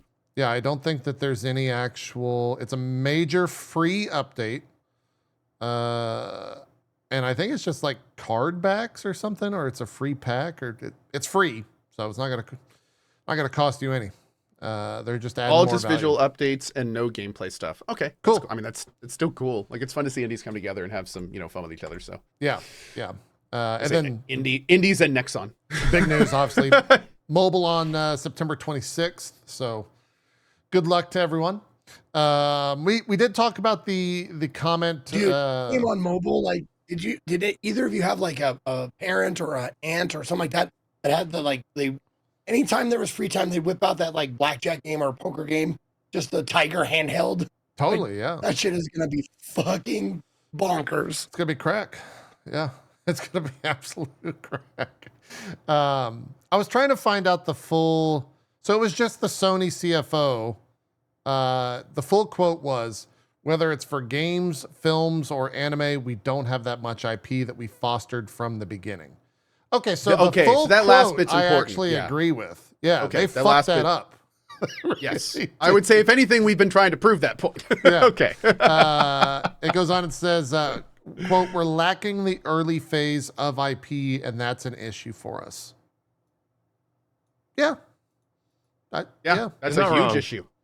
I 100% At agree. least they're a little aware. I mean, could be worse, I guess. Yeah. I'm gonna drop out and come back in. I'm sick of being in. Yeah, please do, Reframe please Second do. Land. Oh, hey, Max, real quick. When you come back in, there's a little text line saying to use a different version. Try clicking that first and then logging Okay. in. All right, be right back. All right. What else was there? This is great because I have to tell you about. Well, I'm sure I'm not the first, but hey, there's fishing in No Man's Sky. How many times have you been asked if you're gonna start a brand new playthrough? Over Realistically- 100? Realistically, we are approaching, if you include Twitter, Discord, and Twitch PMs, realistically 400 to 500. Yeah. I figure as much. And the short of it is, I was not kidding when I tweeted out, like, I do not have time for that right now. I just don't. I cannot wait to get back to it, and I'm very much looking forward to it. There's no question that we are going to have a very good time the next time we get back to that game. But yeah, I just don't have time. I'm so Yeah. excited to play it, but I just don't have time. It The- looks so good. I haven't seen the trailer and I don't want to watch it. It's actually like when you hear fishing, right? A lot of people just throw it in there and it'll be kind of like a very like simplistic system. Are you going to make me am I going to have to take my headphones off for this? If you want to. I'm just telling chat, like it's a very simplistic system a lot of times when they add it, right? In this one, they fucking put like 60 different types of fish. You can group fish. There's all these different fishing records. You can have different environments. You can create a boat platform to go fish off of. You get baubles that you can put in your plants. 160 different types of fish all across the galaxy. 160, 160 fish. Shut up, JP! It's all in there. Environmental catches. It's crazy. They keep adding to this game. The cool part, I think, to bring it back, but we're not talking about the fishing anymore. I could hear all of it. Great. I saw for the first time with No Man's Sky, people are being like, hey, let us buy this. Hey, make this, like, we want to buy this update. We don't want you to give it. You've done your due diligence. Let us buy this game. Let us buy this update. Yeah. You frowned upside down. Where it's good now. You know what's absolutely perfect about what you just said? What's that? What you just said is exactly what Sean wants to hear. Totally. And that's because in less than a year, he's going to have something to sell you for the first time in like 10 years. Outside, well, they did make another game, but unfortunately it did not do very well. It did. But this new game they have coming out is incredibly hyped. It's looking fantastic. And, I think that a lot of people have said over the years that it's been remarkable seeing the Hello team pour resources for free into No Man's Sky. My hope is that this new game is going to make it all worth it. Like my hope is that when this game comes out, that people are going to be like, okay, I've played a few No Man's updates over the years.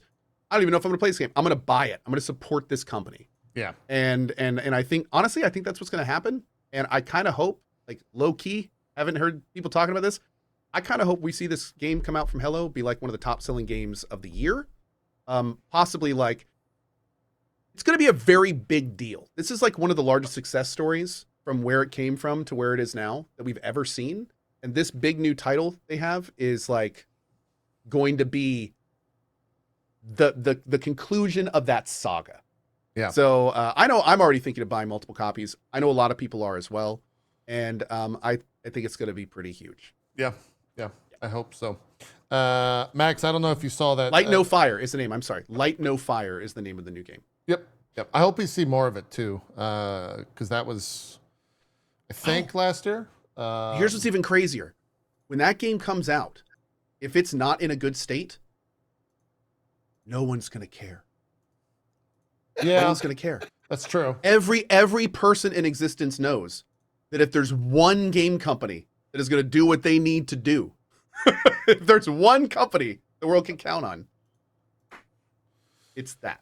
Yeah. No, I'm joking. I'm joking, of course. Of course, people will be pissed, especially after all they've learned with No Man's Sky, if they were to do it again, of course. But what my point is that we know that this company, regardless of the state it releases in, let's say it releases technically great, but there's all sorts of weird design stuff, or stuff doesn't work right, or stuff's unfinished. We know that's going to get done. We know that vision is going to get realized. Not too often you can do that these days. Like it's that's more rare than common, unfortunately. So yeah, that's nice. Yeah. Also, Max, there's one final thing, Max. 60 fish. Yeah, 160. shut up. One final thing you might want to try, Max. I've had this problem you're having before, and my weird fix around was to bring my camera full in OBS, start it as a virtual camera, and then use that instead of my webcam. Yeah, you could I'll also do that try that. Yeah, Maybe. Yeah. I mean, that might work. Yeah. I can do that. That without doesn't work. disconnecting. Continue the conversation until I can be a normal part of it. It's fine. I'm stressed for you because I know how much it affects all of us when this shit happens. So That's anyway. exactly right. But yeah, going back to it, like it's awesome. The fishing update looks phenomenal. I'm hearing great things about it. Like it looks great, and I can't wait to get to it. Cool.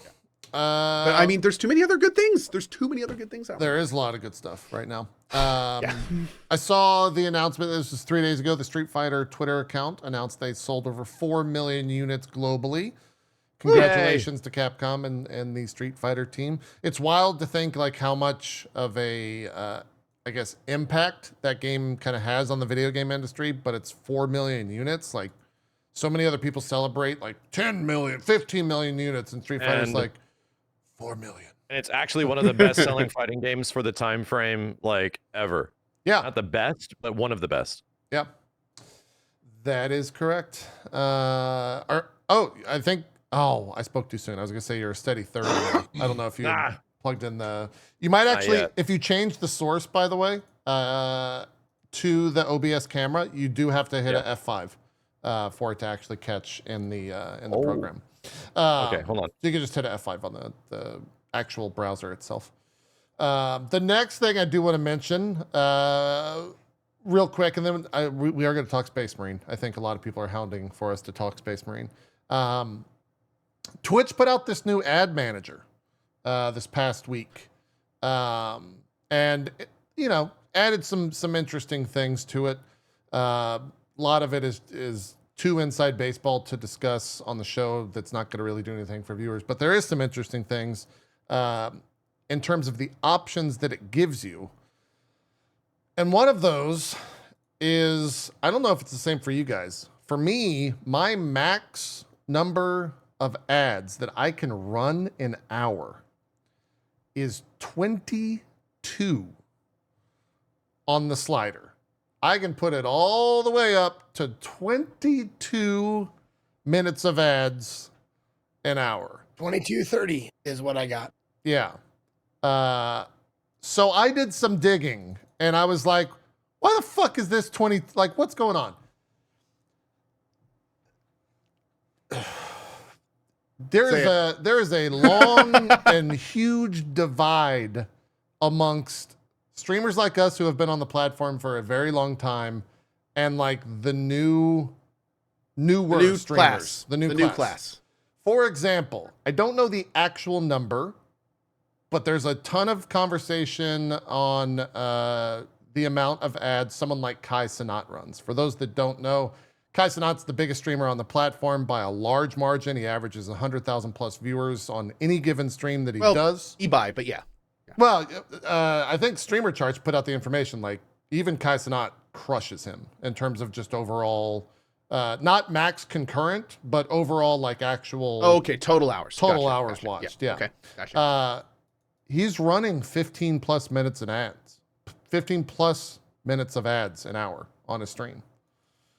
From everything that people could gather, he's crushing the ad rev on there. It's over 4 times like our contracts in Yeah. most cases. So you start to. That's TV, baby, because they make episodes of television 22 minutes. I started That's to 8 minutes of realize. ads for half hour. I started to realize, like, holy shit! No wonder he's doing these marathon streams that are like Think about the just sleeping streams. 24 hours a day of streams where he's playing, all this stuff. And then I was like, wait a minute, I wonder if I could I was going to put out a tweet and I wonder what I could find in terms of what is everyone running from a streamer side? What is the average concurrent compared to the ad density of their stream? And I was gonna tweet it out, and I was like, this will probably attract the wrong thing. So, and I've cleared this with the individual. I just messaged Mike Minton. He's the head of Heads of monetization. heads at of Twitch. monetization at He's Twitch. been on this show. He's been on the show. I talk to Mike all the time, and I just said, hey, can you give me the average minutes set and ad manager for different size of US streamers? And he goes, yeah, I think I could do that. I go, great. And sure enough, the next morning, right at 9:01 a.m., he sent it to me. These stats blew my fucking mind to see how different the platform has changed over the past couple of years. I've never used this word before, but I think JP brought some tea. It is crazy. So I'm going to start 25 to 99 concurrent users. So that's 25 to 99 viewership. What do you guys think the average ad manager ad density set is set to? So this is between 0 and 99 average viewers? 25 to 99 average viewers. I'm going to go with 2 minutes. Okay. Yeah, I'm gonna say 0 to 2. I'm gonna say just 60 seconds. Zeke? What was the question again? Sorry. What do you think the average I didn't hear you.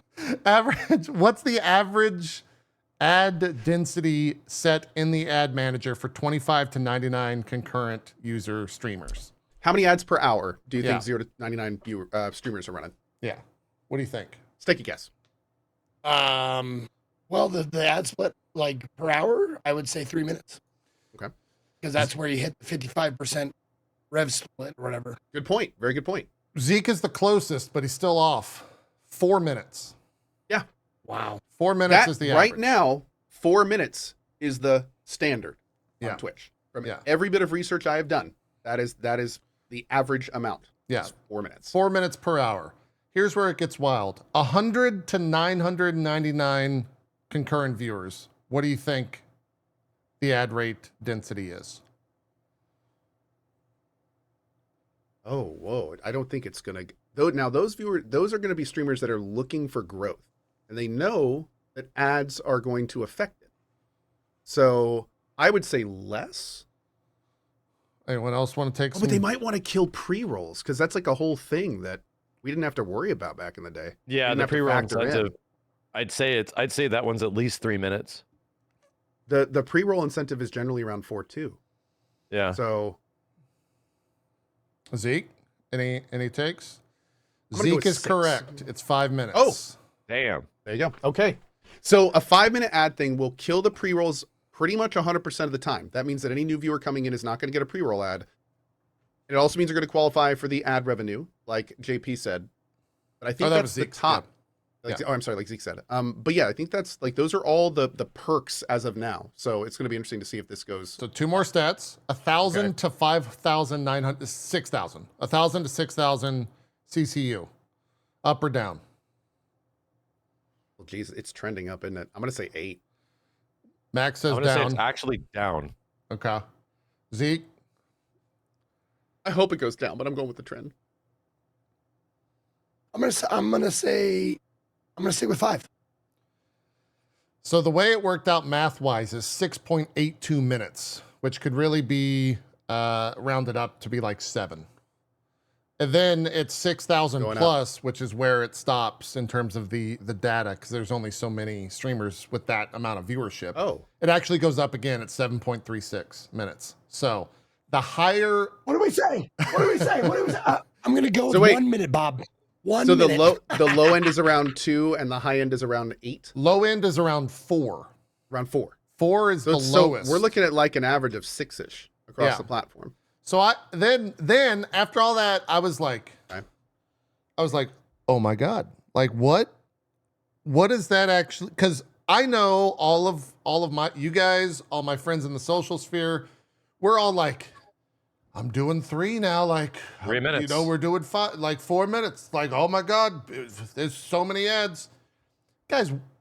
We're on the fucking complete The opposite extreme end low of end. Twitch. Here's the thing though. Here's the thing. Everything we grew up with on this platform has essentially been reversed in the time that we've been on the platform. It used to be all about subs. Subs were the revenue, subs were everything, it's where the splits were. But over the last 10 years, as we've all been here to see, like the ad incentives have gone way up to the point where there's many streamers that are making far more from ads than they are subs. So that's what they do. They don't even see them, they don't even view themselves Yeah. as working for subs. The subs are a bonus. They are there streaming for the ads because the ads are guaranteed. As long as their viewer number is the same, they're going to make the same amount of money. They don't need to worry about subs.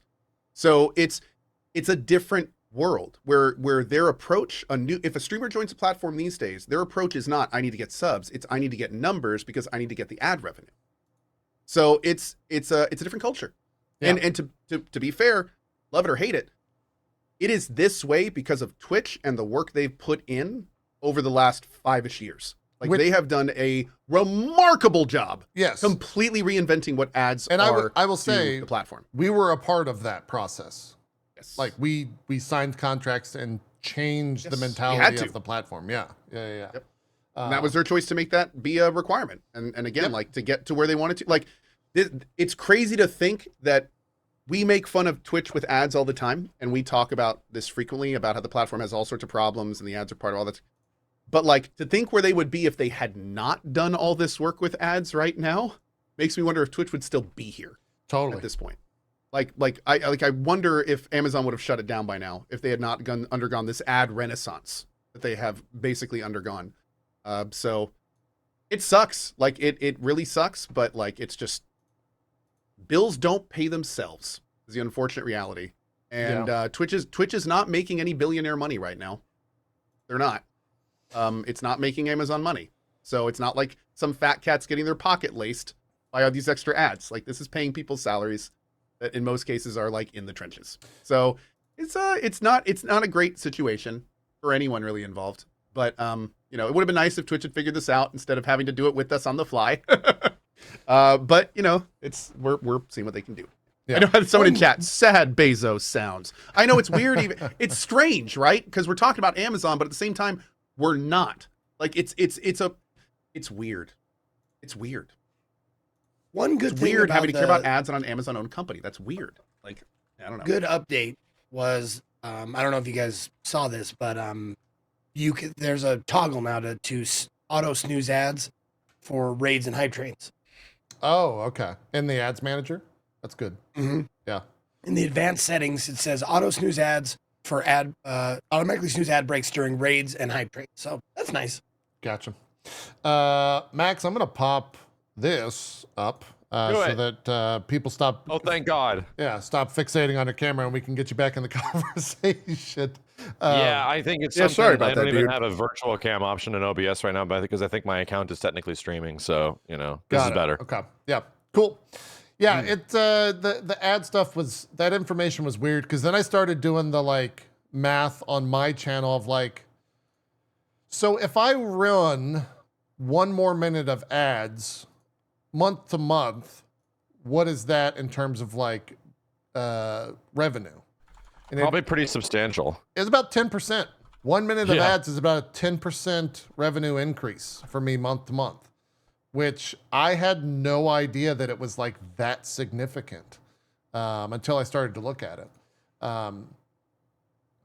So you really start to it made me really look at the whole thing of streaming of like, I guess I understand why the average is 6 minutes now, because if subs are dropping because of ads, people are going to run more ads, but that's just going to force more people away from the platform and stop But subbing.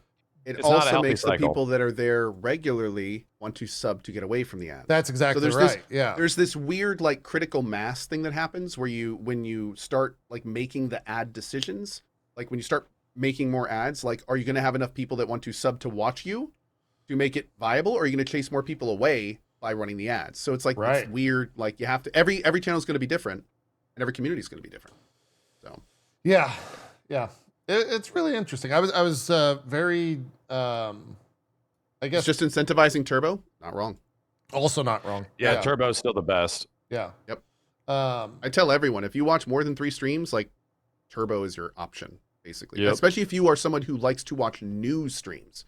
If you are regularly watching news streams, you have to have Turbo. I would agree. Yeah. It's like trying to watch YouTube without Red. Like it hurts. It's awful. Yeah. Awful. Yeah. Awful. But yeah, huge shout out for Mike, not only to give me that information, but to allow me to attach his name to it. Because that information is super useful. It's super interesting. You can't find that info anywhere. Yeah, they don't have it published really, at all. really cool to know. Very much appreciated. And I feel like that transparency only benefits everyone involved. Like there's no reason to like hide that information. Can you imagine if Twitch had like a team that regularly fed their partners that type of information? Dude, that's what I said. I was like, why is that not being fed to us in the back end? Oh my, the amount of like informed decision making I could do instead of like having to fumble around in the dark hoping things work. Yeah. There was some other off the record stuff in that conversation where it was, stop focusing on this and focus on this shit. He's just, and you know, yeah, just like any machine though. And Mike only has so much control. He can only over the do what gears he that touch can him. do. Yeah. Exactly. Yeah. I also as far as ads go, man, I just want to put a personal opinion there. It just sucks that it's like, I mean, it's worth it. It sucks that it's so worth it, like monetarily. Because I don't want I was used to running 3 minutes of ads every 2 hours on my channel manually. And then they're like, all right, I'm going to try it for a month. And it's so much more money. It's just like, oh my God, why does it have to be so much more money?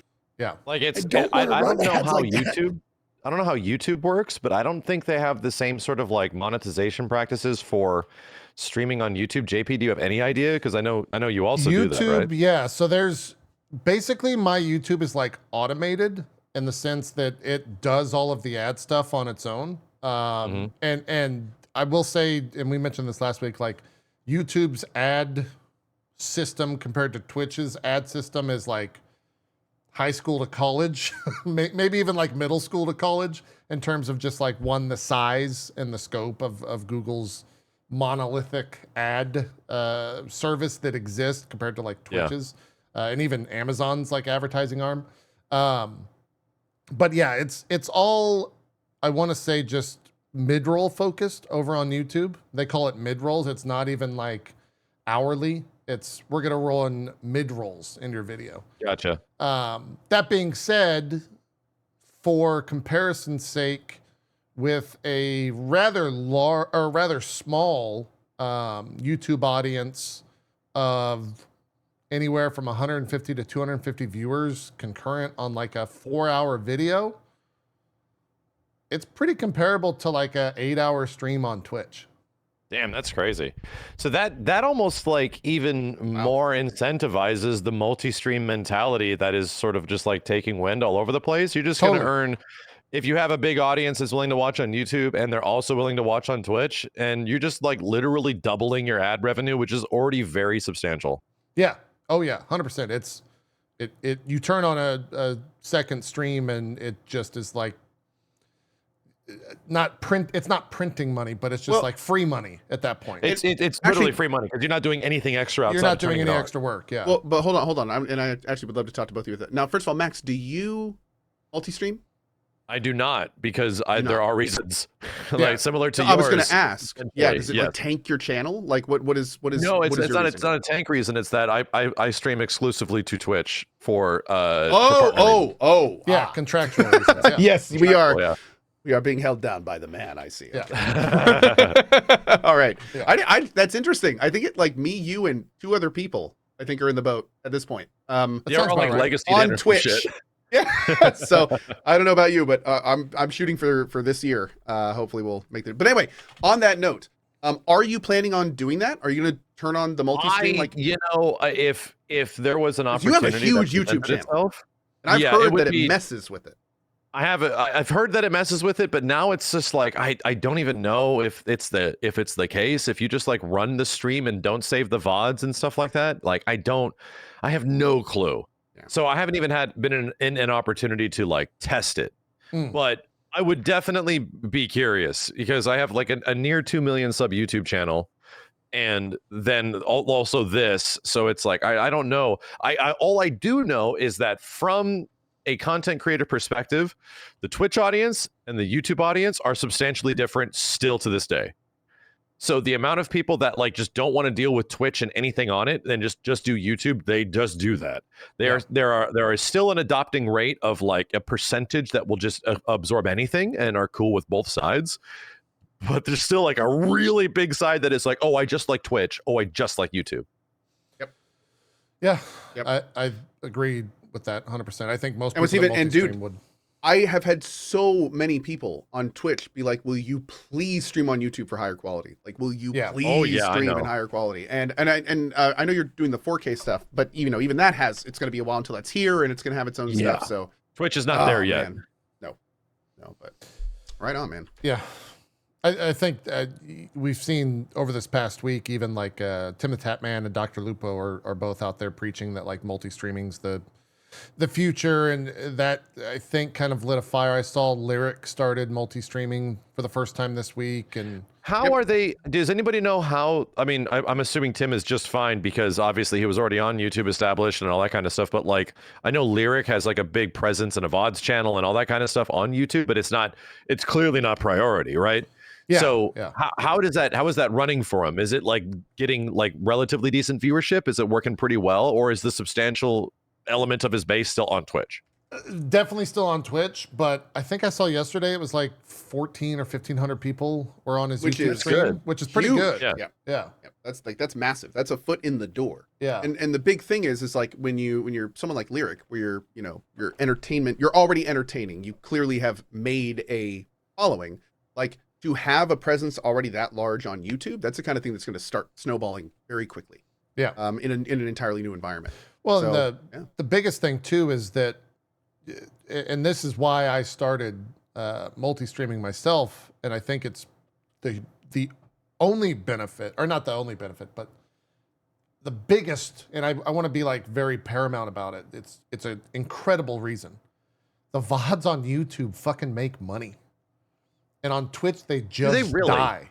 Like they just die on Twitch unless you repurpose those on other platforms. Yeah, I was gonna Yeah. say that's the entire reason I made a YouTube channel. Yeah. Was to move the VODs to YouTube to So properly. what if like, you didn't be able have to deal with them. move and they were higher quality?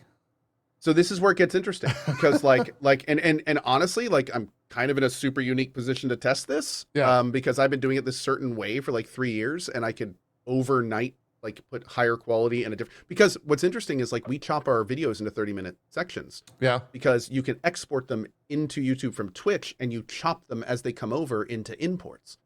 You can't actually do that chopping on YouTube. Right. So like if I were to do streams to YouTube at higher quality, like we don't have the options to then take that and chop it up. Yeah, We would have to actually like cut it up. So it'd be a manually full VOD. re-upload it, which is the whole we're not doing that now. The whole reason we're not doing that now is because we don't want to do that. Yeah. So it's like we're still figuring out exactly how we're going to approach it and what we're going to do. But there's no question the goal is to get higher quality stuff onto YouTube. And multi-streaming is just like Max said, like if it works and it doesn't tank the channel, there's like zero reason not to do it. The downside though is, who was I talking to about? I think Burke tried it, and Burke, it killed his channel. When Burke What do you started mean? putting on live streaming, all of the videos that he normally had, all of their performance started tanking, like Really? completely. And then he stopped doing live streams on YouTube and all of his metrics returned to normal. I've heard about this thing over the years. Because he was streaming so much on YouTube, it was doing something to his normal uploads to not put them properly in the algorithm like they were before. And then he said, like, I think a week after he stopped streaming on YouTube, all of the metrics started coming back to where they were. Was he also putting out like unique only YouTube content / VODs? I don't know. That I'm would- going off. He yeah. actually did like a little tweet thing about it. So Okay. I'm just going off that. Yeah, because that's effectively what I do, is that I don't put any direct VODs. Like it's all curated, edited content. And for the quality thing, I've circumvented that by doing local recordings on my end, where my base canvas on Twitch is on OBS is like 4K, right? Yeah. So you could set a recording profile to HEVC and then make it really high. So it's 4K. It's running at like anywhere between 30 to 50 Mbps. They're massive files, but you have a 4K quality stream. And then you send that to editors, and then they splice it up, and then they put it on YouTube and re-render it out. So it's a big whole fucking process. But that's like hours of transfer between the editors, right? And dealing with that Tons. and rendering. Like, it's days. Like if you want something to go up, it's days in between like a 6-hour playthrough of And- Wukong or some shit. And just for the record, the way that my team is doing it now, we can have a highlight on YouTube within half an hour. Yeah, that's Yeah, amazing. But they're not nearly in the quality that you're putting up. Yeah. So it's Yeah, like it's exactly. it's a sacrifice. Yeah. Yeah. So I'm really curious if like this multi-streaming thing like happened for like me and Yuko, and we obviously have like a YouTube channel that is a part of like a VOD reference and also curated content and spliced content, where if just the full VOD was up there, just like a 5 to 6 hour stream or some shit, and it's running, does that have like a substantial effect on the other content that normally goes up, where it's like spliced in between? Because not one stream is going to be dedicated to a full game. It's going to be a highlight and myriad of all this shit that happens. Is that even valuable, right? Exactly. And what about the people that want to watch all of the pre-recorded? Because like then they've probably seen a lot of the stuff that's chopped up. Are they going to stop watching that? So like Exactly. Yeah. It's gonna be a weird. thing. It's like, and It's to gonna me, be a it's like thing. that's why I've never had like a VOD channel exclusively, because I don't want to deviate the attention away from the curated, edited content that eventually makes its way on YouTube. That is concise, and it's like, oh, Max talked about this thing. I can go watch that video. I'm doing exactly what you're saying. from the opposite. I started with a VOD channel, and just last year I started the more curated content channel. So it's I couldn't agree with you more. Just do it the other way. Exactly. And even in my perspective, like I started to think in this content space, so like others that are like me, because I didn't start on Twitch. I started on YouTube with a following and then moved to Twitch in 2013. And then, you know, YouTube was like my main thing for a very long time until like even 2017, the late 2020s. And then Twitch was clearly better in like for everything. And that was getting better for me. So it was a management of like both things, treating them with similar cadence, you know, or similar attention. And I just don't know. I just don't know if I did it nowadays and then did double streaming, how it would affect my channel, because I'm still like. We'll have to talk, Max, and exchange notes when all this goes down. Oh yeah. We're gonna have a lot to be testing, and we're kind of like, in our situations, we're like the only two people in the world that have like the environments to do this testing in. So. This is true. Well, and the other thing is, it might be the case because it is such a unique situation that the algorithm is like, what the fuck do I do with this? We think that's what happened with Burks. We think it was just like, what are these part of the 8-hour stream? Like, what do I do with this? And I'm not going to do anything with any of it. Yeah. Oh yeah. And so, YouTube is such a weird platform because in a lot of cases, usually the solution is make a new channel. Yes. And that's exactly what I don't want to do, is to deviate attention. It's a weird, I've always been like, why do we need, like, why are there four fucking channels? Just for perspective, until like I think 2020, I did not put my playthrough VODs anywhere. So if I had a full playthrough, I would literally curate that down into like a compilation that's like 15 to 30 minutes. And it would be like the best of sort of thing. Like that's highlights. It's like a music video, right? And then eventually with like FF7 Remake and games of the like, I finally started to put like, oh, people want to see my whole playthrough. So I'll put the whole playthrough up. Now, my 4 to 6 hour playthrough videos are the best monetized, the best performing shit on my channel. And it's not even from a viewership perspective. They will get lower viewership as time goes on, but they monetize so much better because they're long and people stick around for a long time. That was how cool. In like 2013 or 2014, I remember me and Total Biscuit had a call, and his WTFs were always like 20 to 40 minutes, right? They weren't like short form content by any stretch of the imagination, but at the same time, I was posting. Curated. Yeah, they were curated. I was posting 4-hour long or 2-hour long VODs for roleplay, and he would be like, "All right, how much did that video make?" And I would be like, "It made this much," and he goes, "That made as much as yours, than more or as much as yours did, or sorry, mine did." And you have like a fraction of the views compared to this video. So how the fuck does that make sense? And I was like, it's all mid-rolls. Yes. And so then he started doing longer content and putting mid-rolls in all of his YouTube videos, and they fucking made money. But I don't think that's the crazy part. Those mid-rolls aren't always insanely invasive, where it's like a Chevy ad just occupies the whole screen. No, some of them are just like the little pop-up things that pop up in the bottom of the screen or something like that. Like, and that's not guaranteed what those will be. We have no control over that. Yeah. But that is like, oh, those aren't invasive at all. It's just like, oh, something is telling me to go buy milk. I'm just going to X that out, or not, Yeah. And those are still worth something. The ones that obviously, pop up the whole screen and then occupy the entire video player space for the next 30 seconds, that's unskippable. That is that's a different ad density, different volume, different payout. But it won't be like, oh, you get that every 3 minutes. Like every 3 minutes that fucking thing shows up. No. It's actually not the case. Yeah. Yeah. For most of us, that's when we find a new video. Yeah, exactly. That's what I do. Yeah. Yep. Pretty much. Before 100%. Red, if I got an ad, it's just like, cool. I'll either find another video on the same topic or I'll just not watch it. Yeah. Pretty much. Yeah, that's how it goes. Don't care that much. Anyways, sorry, viewer. Hopefully you found that interesting, chat. That is interesting for us because it's like we just run our shit in the way we've run our shit for the longest time. And it's just in the ways that we run our shit, it feels like we're being insanely invasive and pervasive. It's like people are so offended. They're like, how dare you run ads? And it's like, actually, we're on the low ball, dude. Like this gets much worse on the other end. I had a mind fuck of a moment of, we all lived through the generation of getting away from TV, so we're anti-ads and we're anti-ad, yeah. We're we lived in the generation when streaming first started and ads were not present on all these platforms. So most people around our age are like, yeah, I don't fucking watch ads. That's why I subscribe to all these services. The younger audiences, the Gen A, if you're going to use a term, and even Gen Z, They're they used to grew an up ad-based internet. ad-based internet.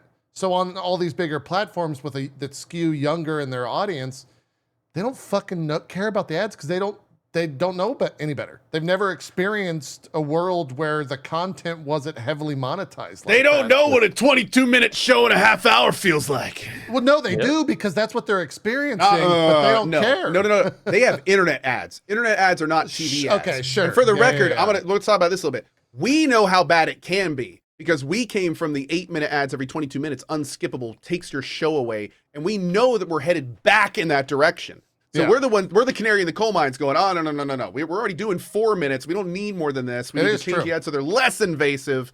So like, yeah, I feel like in a lot of ways, one of the reasons, like Max was saying, one of the reasons we're kind of the old guard with ads is because we know what it was like. We know how annoying Oh, that was. totally, yeah. I So it's remember like- there being a moment where it's like, oh, the internet's so cool because there's not ads everywhere. I remember feeling Yes. that. Yes. Yep.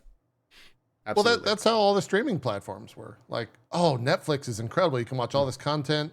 You never see a single ad, or Amazon, you never see a single ad. And now it's like, oh, I want to watch a show on Amazon. What tier of Amazon Prime? Oh, do I only get? pay them $15 a month, so I'm going Yeah. to get 2 minutes of ads. Exactly. So This, again, I Twitch love the- Turbo, insanely valuable. YouTube Red, insanely valuable. If most of yeah. your entertainment comes from those two aspects, Yeah. like, oh my God, the bang for your buck is ridiculous.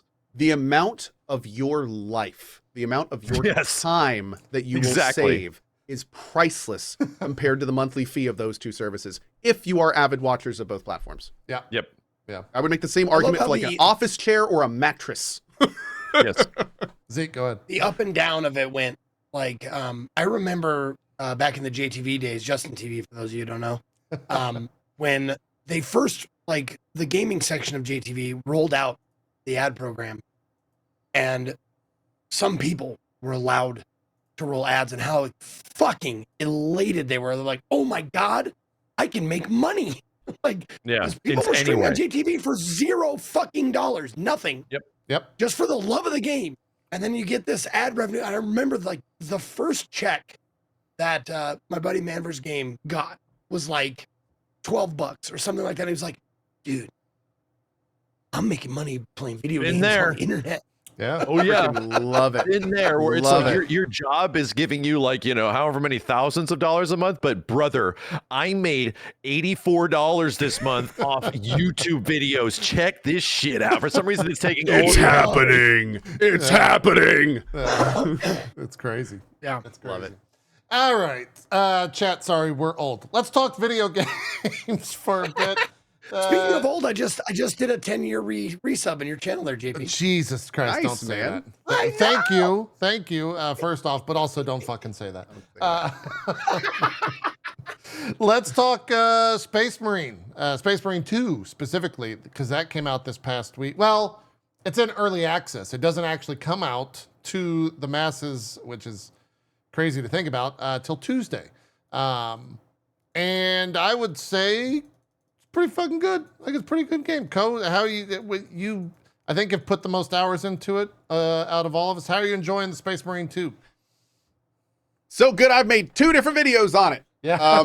It's Space Marine 2 is a love letter from very talented and accomplished game devs to a deep and verbose IP, and it's done in a way that shows the utmost respect for not only keeping the content accurate and immersive, but doing so in a way that puts all of the good parts about it on full display. And it It is loves itself. a fantastic experience. It is visceral. It is full of testosterone. It is heroic. It is grand scale. It shows piece after piece after piece of just incredible Warhammer set piece lore of just these active battle scenes in front of you. There's references all over the place to all sorts of different things. The main story is pretty fun. The best way I can say it is an above average combat game in a way above average world and setting. And I have loved every minute of it. There's a lot of tangents between this and Wukong. And interestingly enough, as somebody who was not, I don't want to say I'm not a fan of it. I've just never been exposed to the stuff that Wukong is based on. Yeah. I honestly feel that if I was a fan of it, like, how would have that affected me? Like, I am a fan of Warhammer 40K going into this game. Because like, I went into Wukong, and Wukong is a great game. I like Wukong. It's a really good game. I'm enjoying it. I haven't beat it yet, but it's a lot of fun. This game I love. Like, this is a different level of right? Exactly. It's a different, Yeah. It allowed access to different connections with me that Wukong didn't have. And then it took full advantage of those connections. I have a similar connection because I look at this and I see like this is kind of aliens-y. Like there's literally like xenomorph things all over the place, and you're like blowing them away with your like big bros and fucking shit up. I'm like, this is definitely a game I can play. I had this kind of like level of attachment to literally a xenomorph game. There's this little 3-person online co-op shooter called Aliens Fireteam that came out like a couple years ago. Yeah, man. It was great. I loved it. And it's like, dude, I resonated so hard with this because it did so many things in the Aliens wheelhouse that I loved. So I see where you're coming from. Yeah, man. The game is not by any means perfect. The main campaign is a little shorter than I think some people would have liked, even though similar to BioShock, it's not very long, but it has a lot of very good quality hours. The PvP I've not tried yet, but I've heard it's a mess. To be blunt, I've heard there's issues with the PvP. There's problems with it. They did a 3-day early access you had to pay for. I hate that. I'm going to say I hate that every time I see it because I hate that. I don't like the haves and have-nots being split by money. It's common and it sucks, but I'm just going to keep saying it sucks every time I see it, and it still sucks, even if it's in a game I love. But yeah, outside of that, the operations are very cool, and I am really enjoying the operations, but I will say I'd love to see them fleshed a little more out, and there's not really like a purpose to them outside of unlocking cosmetics. It would have been nice if maybe there was like some more, like you do the 6 missions and unlock some like maybe hard ones with big final boss fights or something. But I will say, that being said, there is a full roadmap for the next year. They're adding a bunch more stuff, and what's here is fun and very enjoyable. So I'm kind of nitpicking when I'm saying there needs to be more. At the end of the day, we're talking about a game that has 3 different modes on release, PvP, PvE operations, and a main story. So, which is already way above normal for this kind of thing, and they've already pledged to do a bunch more work on it. But yeah, there are some technical issues with it. I think all 3 of those pillars people would have liked to have seen fleshed out a little more. Like PvP maybe in a bit more of a better state, main story maybe a little longer, and operations maybe a little deeper. But what's there is still great. Yeah. I feel like it's so what I'm hearing, and this is just excuse me if this sounds extremely off the cuff, but it sounds like it's an 8 out of 10, but if you're into this shit, it's like a 9. Yeah. No. That's a great way to say it. And I think for some people, it'll be a 10 out of 10. It's just because like if you're really super into Warhammer, there is stuff in this game that Warhammer fans have never seen before. Like the level of detail, the scale, like the quality of the graphics, the quality of the animations.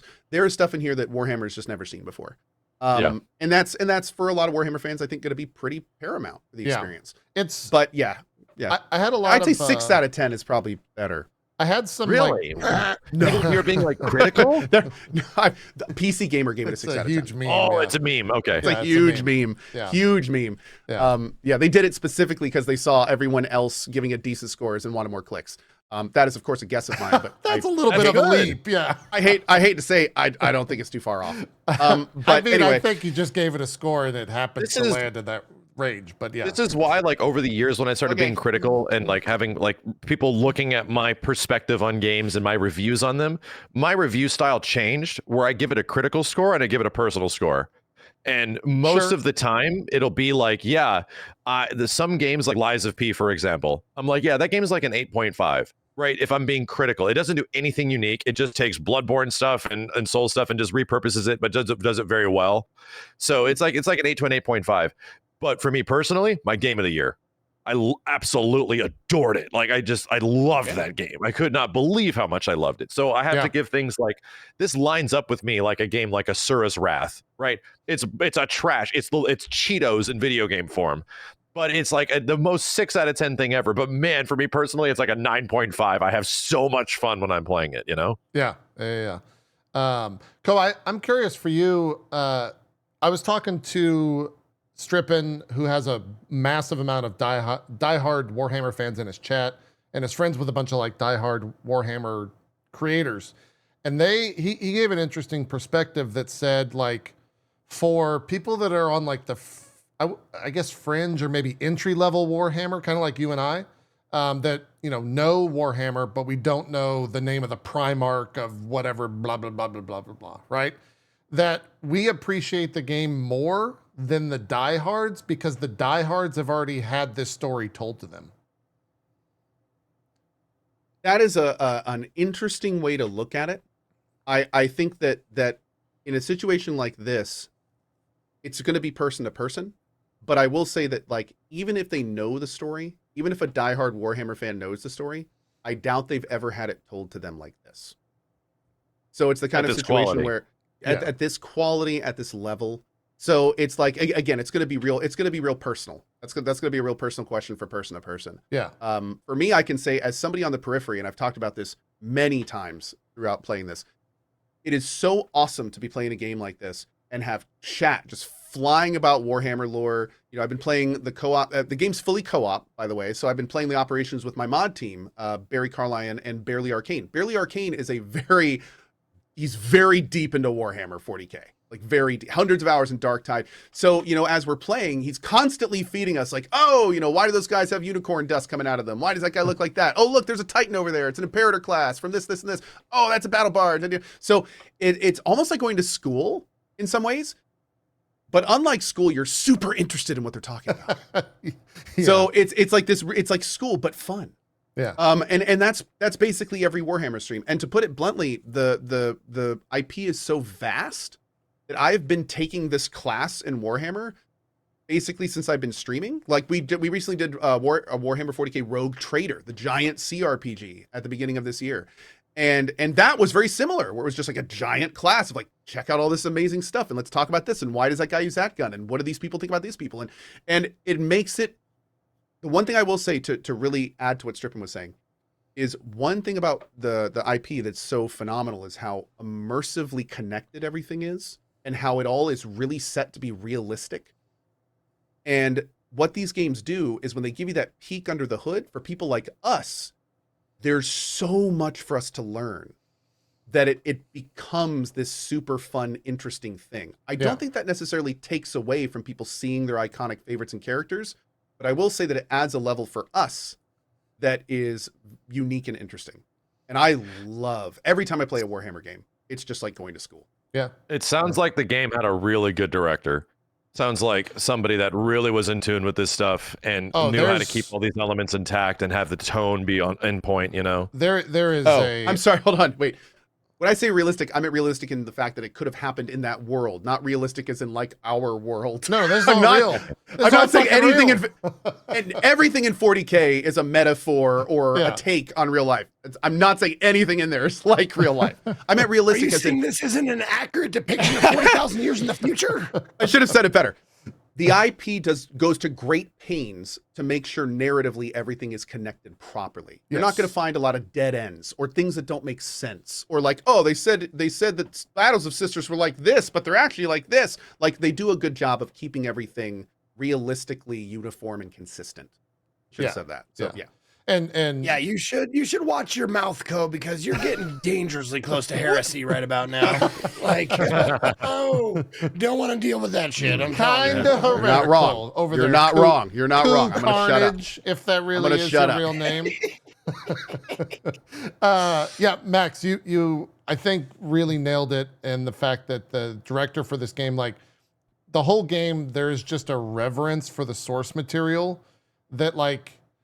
You can look at an environment and hard focus on like a door, right? Mm-hmm. And I'm looking at a door right now. It's a fucking boring ass white door. But in the Warhammer lore, a door is run by a human soul that is a real person that you have to go up to and like say put the fucking holy unguents on it and say a prayer in order for the machine spirit to open the door. And in this game, you walk up to a door and see a little servitor head, and it's right there. And then you have to get clearance from the machine god to like talk to that, and all that shit's in game, and you're just like, geez, they know what they're doing, and they delivered on all of the fantasy of that. And not only that, but they go to great. Oh, go ahead. I think this game did with reverence to Warhammer what like Baldur's Gate 3 did with reverence to D&D. Absolutely, yeah. Good way of putting it. Yeah, that's a very good way of putting it. Yeah. What were you gonna say, Co? Do you remember? I don't remember. Okay. Yeah. Wasn't important. Is the case. But yeah, power fantasy through and through. The single player, the final 4 hours, I think I tweeted and I was just like, I'm ready to run through a brick wall for the Emperor. Like, oh my God. Like some of those I'm ending scenes, dude. We're talking like Braveheart quality, like, oh my God, this is awesome. Yeah, dude. Like it's, oof. They are. Keep it low. Keep it. No, I know. It's just. You're. So do you think there's space for someone like me that just sees like a crazy big epic set piece scale 3-person co-op game to just jump in and play this with no idea about a wall talking to me about a blood god? I think so. Absolutely. Yeah. There are scenes in this that are just going to be cool to look at. Yeah. You wouldn't even need to know the IP. I mean, you walk out into a field and there's like 2 giant sides of aliens fighting. There's like giant robots like shooting each other. There's your side is also shooting into them. Like it's just if you like spectacle's big there, testosterone-filled battle scenes, you will like this game. I've definitely been like co-op games like this just look fun to me, and it looks like it would be a good time just on a set piece level. Yeah. One thing I want to point out though, because a lot of people in chat, just real quick, this is a very repetitive combat action game. Like just keep that in mind. Like yes, I love it. We're all talking favorably of it, but the entire point of this machine is that you're a space marine, you're walking through, cutting people up. There's lots of blood, lots of gore, but that's the whole game. Like that's it. So just want to make sure expectations are there. Like we had someone today just be like, I want to play this game, but it looks so repetitive. That's the point. Anyway, Zeke, sorry to cut you off. Go ahead. As someone who has dipped their toe into the 40K lore, i.e., like, I don't know, 15 years ago, I played the tabletop game for like a year. I played Chaos, if you want to know. Play Chaos Space Marines. I love them. And my chapter, I lean towards the Khorne side. Khorne Berserkers, Karn the Betrayer, all that shit. But I will say, Warhammer nerds fucking love talking about Warhammer. So if you are barely knowledgeable about anything, feel free to open it up to your chat and be like, what's that? 10 people will be like, oh my God, let me just tell you about that door. Now that door in the, and they will argue with each other, and it's so much fucking fun to watch them just like go off about it. They're like, I asked, I did this on purpose, but I asked my chat, it's like, is the Emperor a bad guy? And it was like, I swear to God, an hour. Like it trailed off, but there were still like 3 or 4 people going back and forth with each other. They forgot I was even there. They just went back and forth. Oh man, yeah. Everyone in chat is fucking caught.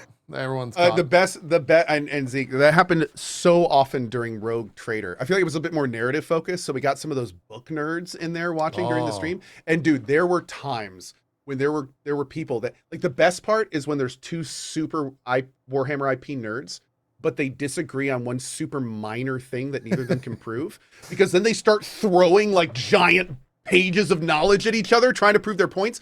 We had one point in Rogue Trader where I had to ask people to stop because these 2 people were literally pushing all the rest of chat. They were typing so fast to each other that they were like pushing all of the rest of the chat. And I'd be like, will you guys please go get a room? I need to stream. Dude, I 100% believe that Games Workshop, which is the kind of holder of the world, the holder of the IP of Warhammer 40K, I 100% believe that they put out their information that contradicts itself just so their community will go back and forth and have soul shit. It's their version of like 40K clickbait. 100%. Dude, I want it. This game's so pervasive now because the TikTok algorithm has picked up on it. So I'm just scrolling and I come to a video and it's like, what are the 2 lost chapters of the Astarte? And then I go to the comments and everyone's like, I think that the lost chapters are this. And then some guy's like, no. That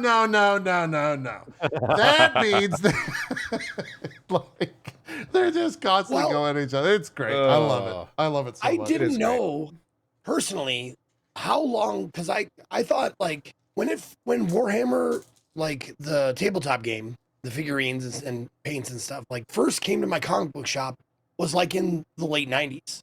So I thought like this was a new thing then. And I just found out like 3 days ago. Oh, that it was old? That it's 40 fucking years old. Yeah, like it's as old as I am. Yeah. And it's deep. And I knew it was deep. But it was like, you know, like looking at an iceberg. Like the iceberg You knew it was deep. under the water and you're like, You didn't holy know. fuck. Yeah. You knew it was deep. You just didn't know it was deep. Yeah. Yeah. No, That's it's crazy. Like, and that's why these arguments like are like still happen to this day, because there's 40 years of lore to, you know, of evidence to like back some this of these shit up. arguments are multi-generational now. Oh yeah. Oh yeah. Oh yes. Absolutely. And what's even crazier is it's like told their sons type shit. dude, and then their sons will fight about it. But the best part about this is it's like it gets to the point where, you know, today we're talking about Warhammer lore, and I'm interested in hearing about like the schism between you know, what happened during the Horus Rebellion and everything. And I was like, hey guys, so if I wanted to like read some books on the Horus Rebellion and everything, where would I start? Horus Heresy. Thank you. Where would I start? And chat just casually is like, so which of the 56 books would you like to start with? And I was like, I'm sorry, what? Yeah, man. It Like, goes and that's just of the Horus Heresy? And they were like, you have no idea what you're like. You just, I had one person, all caps, just tell me to run. Yeah. Look, I'll do the rare self shout out. We did a fandom episode with Burke and that Bronze Girl and Strippin a week and a half ago. That's on my YouTube. So if you want to see some folks just nerd out about Warhammer for 90 minutes, wow. yeah, it was a ton of fun. They gave us all the info, or as much as you can in 90 minutes, which is not much, it turns out, because it was just Burke blabbing about God knows what. But that's Warhammer, right? Like, it's fucking cool. That's fandom. Yeah, I was gonna say that sounds exactly like a Warhammer nerd talking about Warhammer. Him and Bronze are super deep in that world for sure. But and I love how like I've been teaching my chat like how I best understand things. So they've been very nice about like dumbing shit down for me. Like, yeah. I'm not gonna go into the intricacies. I'm just gonna say this bad, this kind of on the fence, this good. Yeah. I can just imagine chat talking to each other. Wait, did you wave the keys yet? Have you got his attention? Yeah. No, were you going to do it this time or me? Yeah. Exactly. Oh, if I may chime in about this game, about my I haven't played a lot of it yet, but I did play the first one, and then I was lucky enough to have my Twitch partner rep. She was like, "Do you want a key for the second one?" I'm like, "Absolutely." Yeah. So I jumped right into the second one. And I'm just curious because the first one. Now, okay, let me just preface this by saying I understand what the Tyranid army is. I know what they do, and I know, but I was having a ton of fun with the first game with the orcs and the chaos, because it was less, you know, horde, like just being over fucking whelmed. I had a target to focus on a lot of times. And it's not that it's bad. It's just like my personal preference. Like neither of them were done poorly, but it's just my personal preference. I like having, you know, a few minions and then one big guy to focus on and blah, blah, blah. But like starting out this game, like I'm not spoiling anything because you start out and you are just fucking hoarded by like tons and tons of enemies. And I'm like, this is madness. And I'm having fun. I'm enjoying it, but not as much. Now, just without telling me what's like specifically what's coming up, does that change? There is a part of the game where you fight new enemies. But I think that here's an important thing to mention. One of the bits of feedback from the first game is that they wanted to have more enemies. The devs said it and the players said it. But there were technical limitations. Yeah.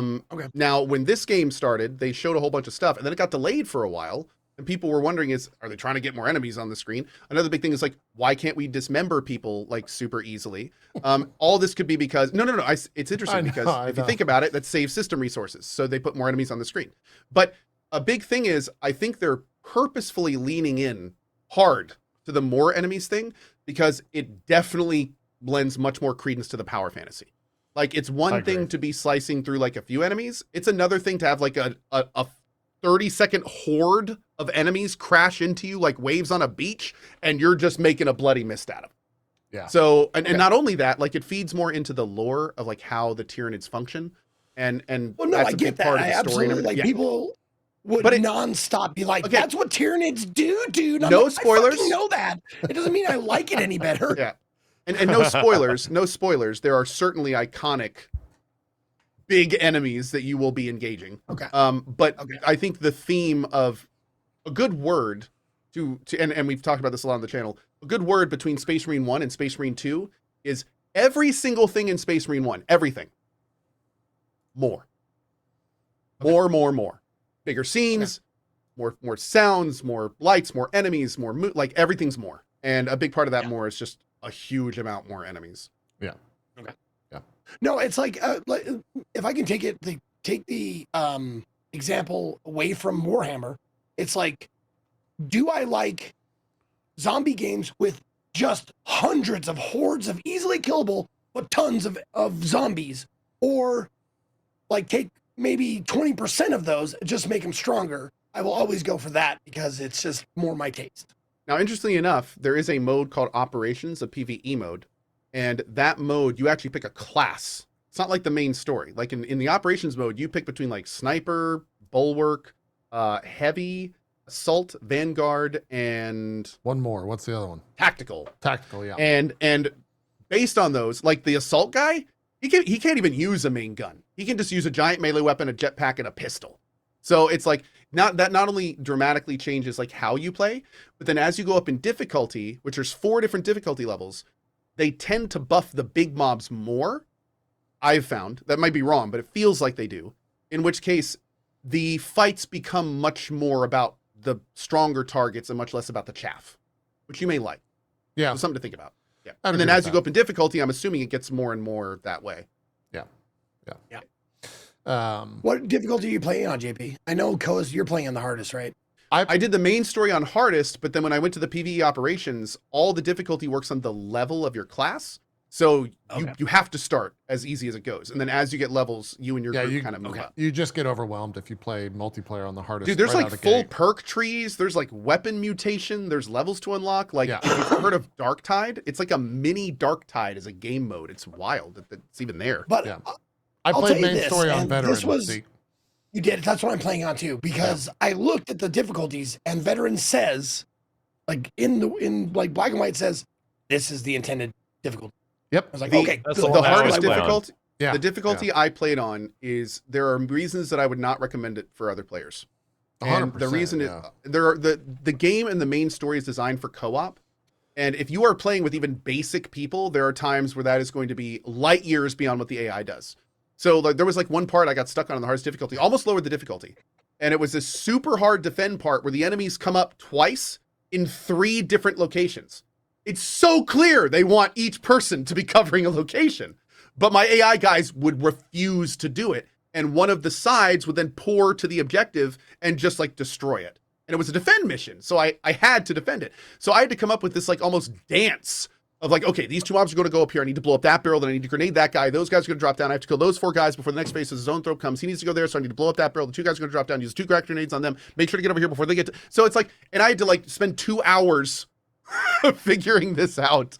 Yeah. So I don't think that's what people told me. Like, and a lot of people agreed that of 2 things. The game AI, your partner, bad. It's bad. And 2, that a lot of the missions were designed for co-op. So I wasn't alone in struggling with a lot of like a couple of the missions because it's like, it's designed for 3 people. It's designed like, for 3 people. You know, when the game tells you, AI. hold this location and go get the 2 side things, and you're just sitting there with the AI people, like, I don't want to go anywhere. Yeah. Like, I don't want to move. Yeah. Yeah. And then the worst part is the AI teammates don't even register being in the points. So it's like you can't, you're damned if you do, damned if you. And Yeah, it's frustrating. I will also say the biggest thing with the difficulty, there's no gain for playing on harder difficulty in terms of like extra credits for multiplayer or anything like that. So if you just want the pure power fantasy, just put on easy and fucking start chewing down mobs.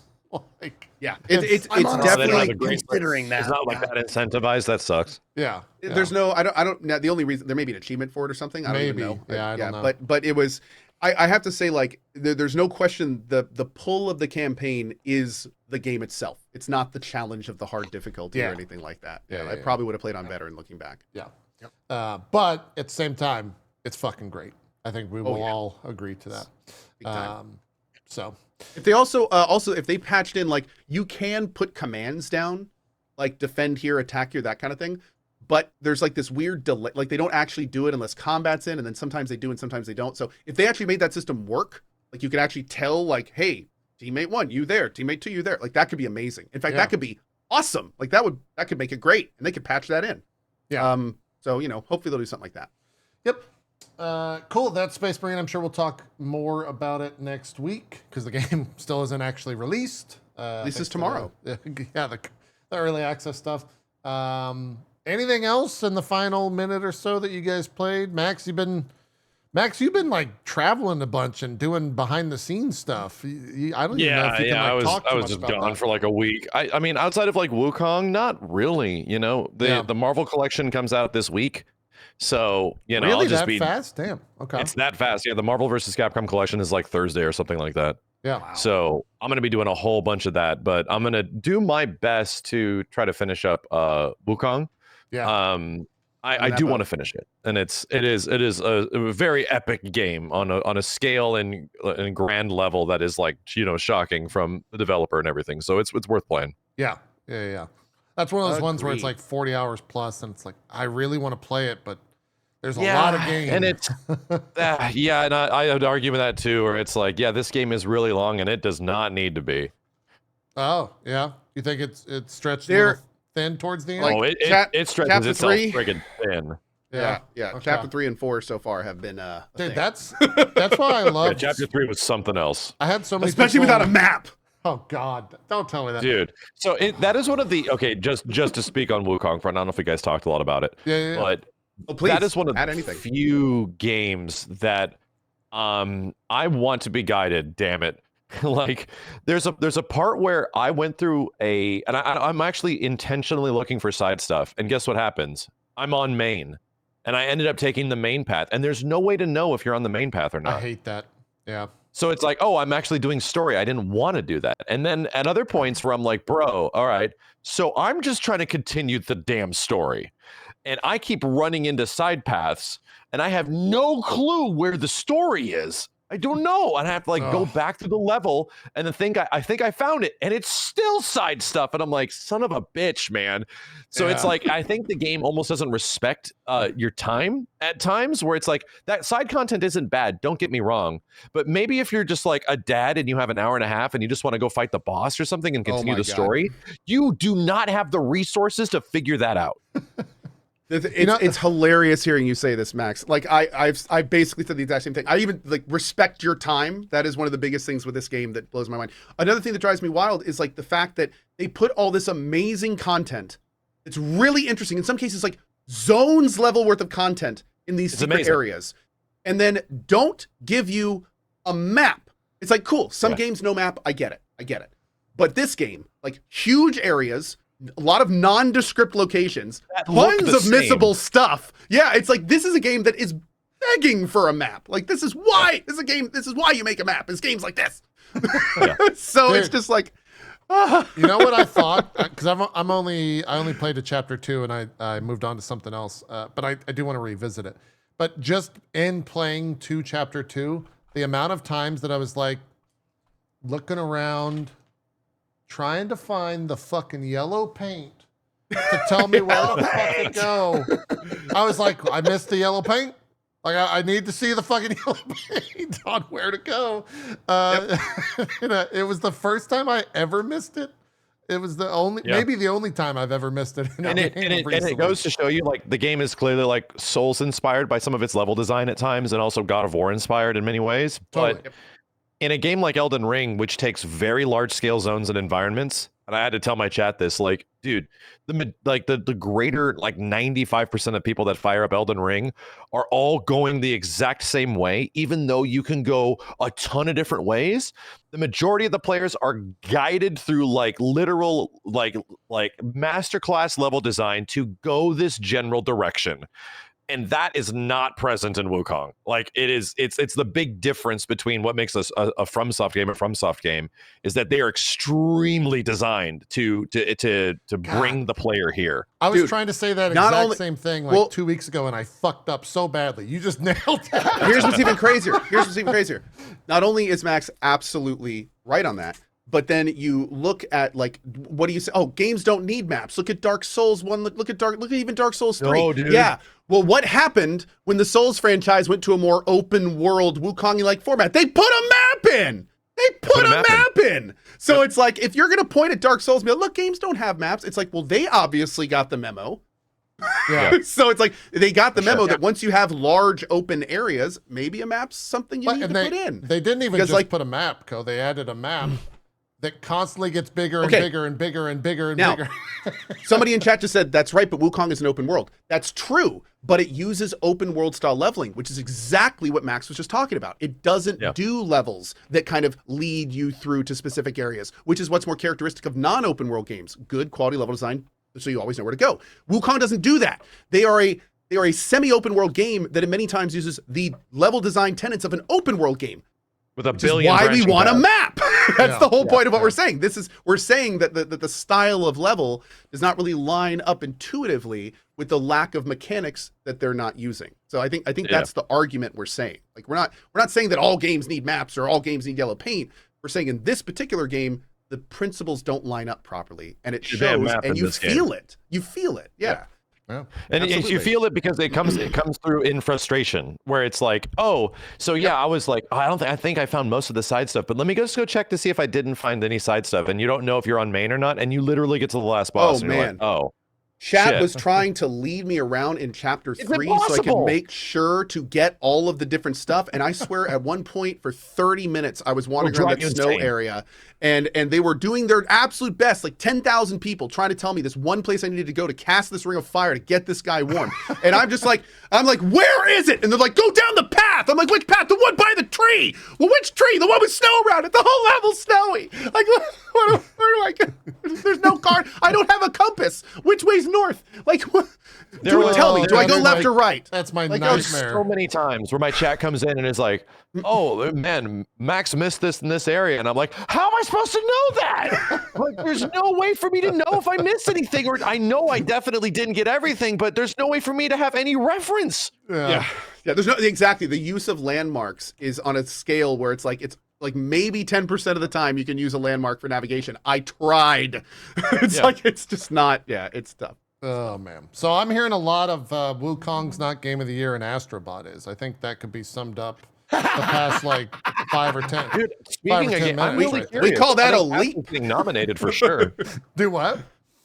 Astro's definitely getting nominated, that's for sure. I would agree. Yeah. Well, the other thing too that's also interesting in terms of if we want to go on that tangent, I know we're actually 5 minutes over, so I will just say this.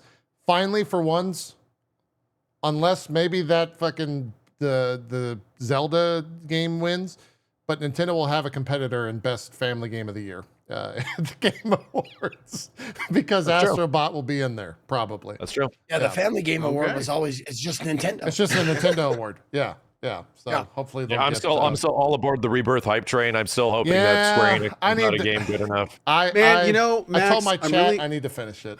I I'm really told them. sad that we didn't have a chance to talk about this because one of the things I really wanted to talk to you about is the state of the Final Fantasy franchise.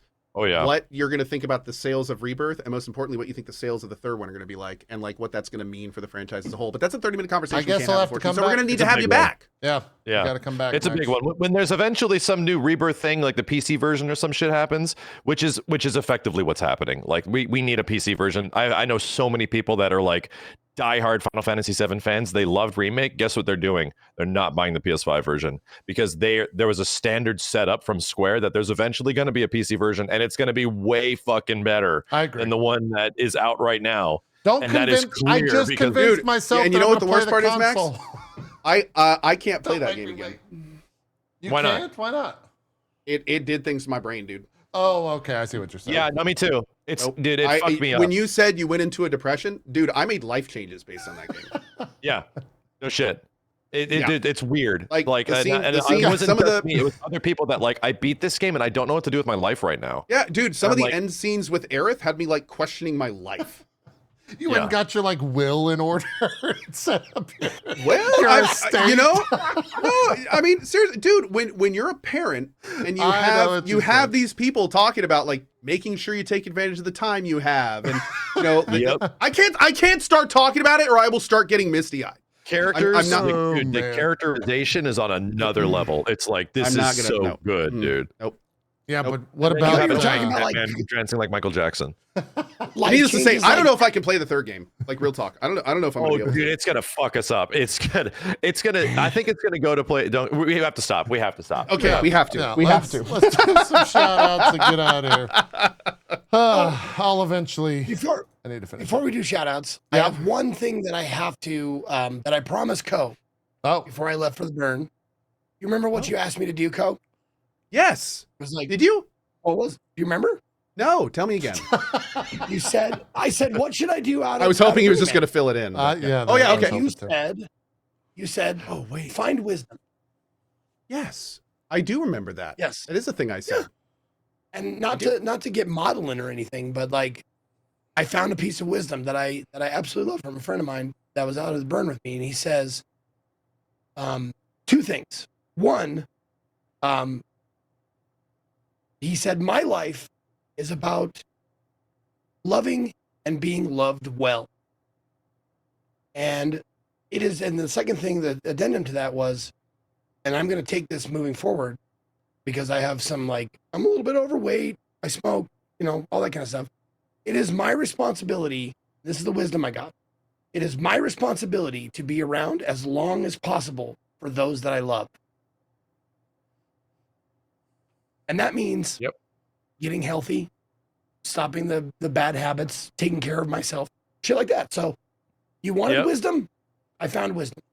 That That's- that was one I found when I had a child. Yeah, I was about to say that's very dad-centric. It's- or It parent- 100%. It changes some chemistry in your brain. You're like, oh shit, I better start absolutely taking does. care of this mortal coil. Yeah. I had a traumatic experience at the dentist when I was a kid, and I stopped going for over 20 years. Last week, I went in and was put under for 6 hours and got every bit of dental work done that I needed. Hell And yeah. funny enough, it is exactly for the reasons that you just said, like specifically. And it took me Yeah. 20 years to get to that point.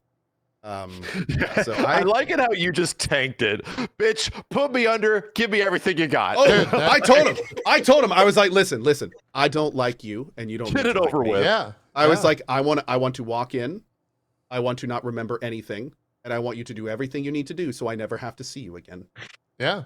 I was You actually, need it to was actually a work. great dentist. Thessalonian- It was a great dentist, and he did it. But no, they give you that nailed option, and himself. most people take it when there's that much work Hell to yeah. be done. Yeah, oh man. god, they were talking like, oh, so we could do this over 4-hour sessions. I was like, no, Yeah. you are not going to do that. So Now, let's I come up will with a say different this. plan. As someone No. with 20 years is a lot. You have me beat by 6, but do the fucking 6-month cleaning. Go get your Oh, dude, teeth no, cleaned. no. I'm a hunt, dude. I am not only back on board. Yeah. I've got the Invisalign coming. Okay, I've got all right, I've got okay. the jaw fix thing. I'm getting the we're doing it. Like Okay, it's good. again, it's just like Zeke said, man. Like you Yeah. just you gotta do it. If you're gonna do it right. And Yeah. we're not getting any younger, man. Yeah, So- that's right. That is right. Indeed. Yeah. Indeed. What man? It's like one of my kids, the first time last week, no longer needs me to push him on the swing. Now he does it with his legs all by You himself. guys can't see it, but Max is crying right now I'm- behind that image. He's dude, it's like this just moment a where like giant, I'll be pushing like, my other two anime kids. tear. I'll be pushing my other two kids. And my third kid Ron will be there pushing himself, and I'll reach out to push him, and I'll be like, oh, No, that phase of life I'm is good, over. Dad. And tears just start pouring down my face as Yeah. I push my other kids. Yeah. Listen, this situation, a similar situation is going to happen very soon. I'm going to fly to Texas and I'm going to teach JP to ride a bike and we're going to cry. It's going to be great. It'll be I'll put it on. We'll do a subathon, and that'll be a reward. I Zeke, want promise. a video of that beginning to end, please. Just set up a camera in a corner, Okay. and Right. we'll make it. Yeah, You're it'll be great. doing it, JP! Oh my God! I'm doing it! Dude, but now here's the thing, Zeke. If I fall, I die basically with how old I am. If I just topple over on that bike, That's you know? just how it works That's when just you're how it that works. old. You got to be careful. Just you hit the ground, if it you just fall turned to off your bike, dust. I'm gonna all it have takes to is get piss on like your the balloon. helmet and knee pads. It's and, like the some Chaos elbow Marines in pads. Space Marine 2. It's the second there's any type, it's just dust just flies out of the wound. Just, That's correct. it's gone. That's correct. Yeah. All bring the football right, back. let's do some shout outs. We're way over. We got to get out of here. Zeke, what do you got going on? Where can people check you out? First of all, I want to apologize for everyone who listens to my voice and wants to clear their throat. I've tried that; it doesn't work. I think pretty sure the consensus is that I have a damaged vocal cord, but I am going to be taking care of myself as I imparted before. A question we all have, and just tell us I'm- real quick, Zeke. Does it hurt? No pain. Okay, that makes me feel a little better. No, it's no. That's one thing I wanted to let you guys. There's no pain whatsoever. I just woke up one day and I had this scratchy voice I couldn't get rid of, and I tried all kinds of stuff. I've been to the doctor twice. I'm going to go to the doctor the third time to say like that shit. What you did to me last time wasn't it. So maybe something else. So yes.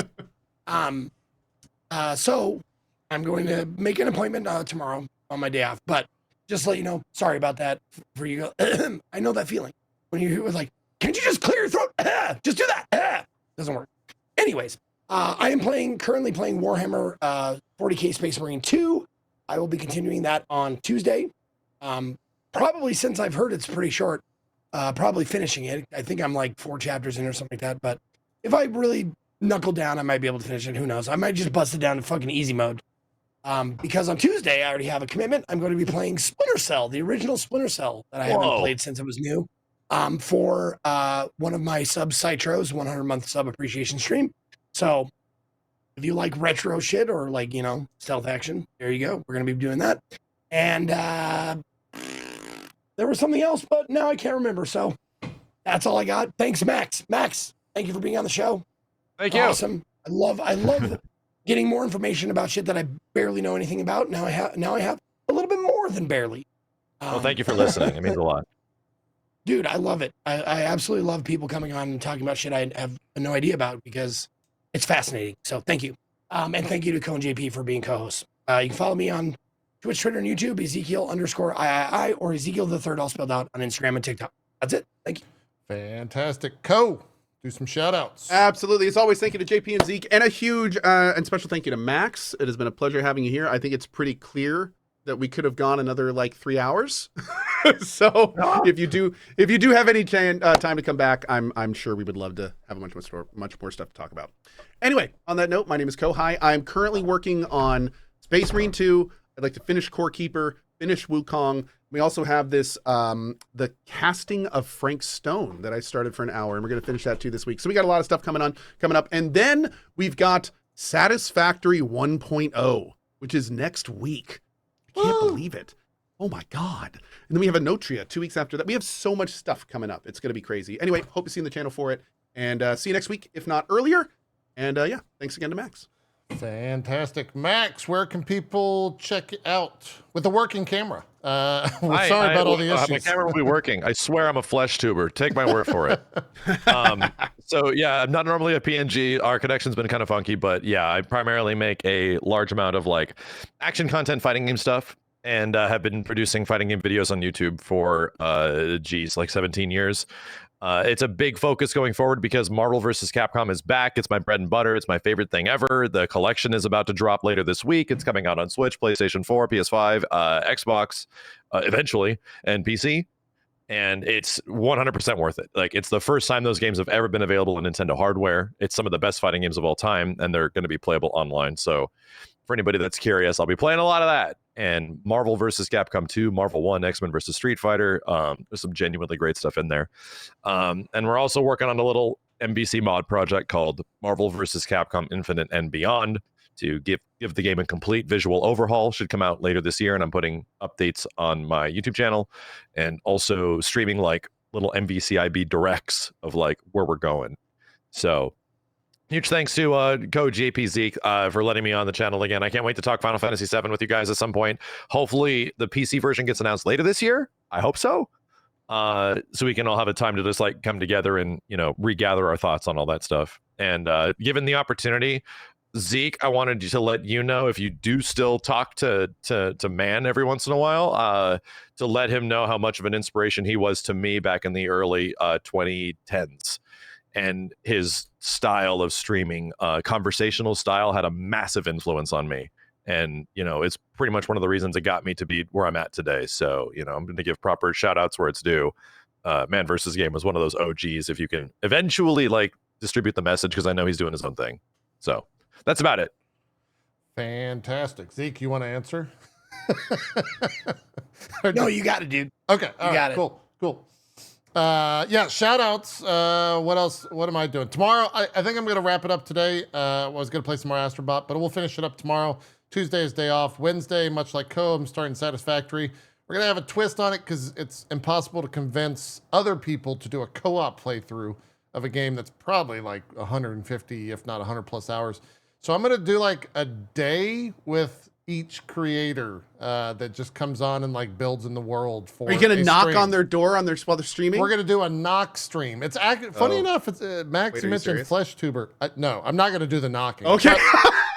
It's actually a thing in the VTuber world to just have like a VTuber friend jump on for a day. So I'm going to do the Flesh Tuber Collabs. version. Yeah. Collab. Oh, cool. Of that. And just have folks on. I think Strippin's locked in to do a day. Probably rope Gassy in, get to talk to Sips. Co, you're welcome to it, although I don't know if you want to because you have your own single-player world going on. Wait, which game is this for? For Satisfactory. It's Oh, up to you. I'll probably be lost in that. That's But what I I mean, I figured. could come and ruin your world if you That like. was also another option that I did consider. We'll see. I'd like join random stuff to other stuff and like, oh God, I'd change all your settings. This could be great. It could happen. Ooh, I'd like to come on your show.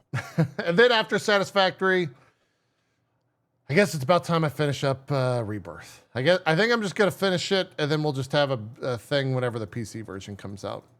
Max said I'm like 8 hours away from finishing if I mainline the story. So hopefully you're not lying, Max. Hopefully this isn't a debate. If you specifically, that game will tell, it's not Wukong. It'll tell you where to go. There's yellow paint. I can follow the yellow There's paint. definitely yellow paint. There's icons everywhere. You'll be fine. Fantastic. Okay. Anyways, that's it. Thank you all so much for watching. Not just this episode, but the past 400.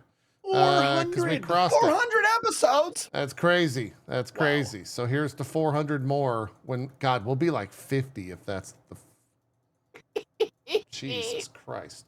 We're out of here. Take a good look and have a good rest of your weekend. We'll see you next Drop week. frames for more. 40K. Woo! Oh, God. I'm going to be a little servitor. I'll just be there opening the door. It's going to be great. Such Gotta a be chill great. life. We're out of here. Have a good one. Bye-bye.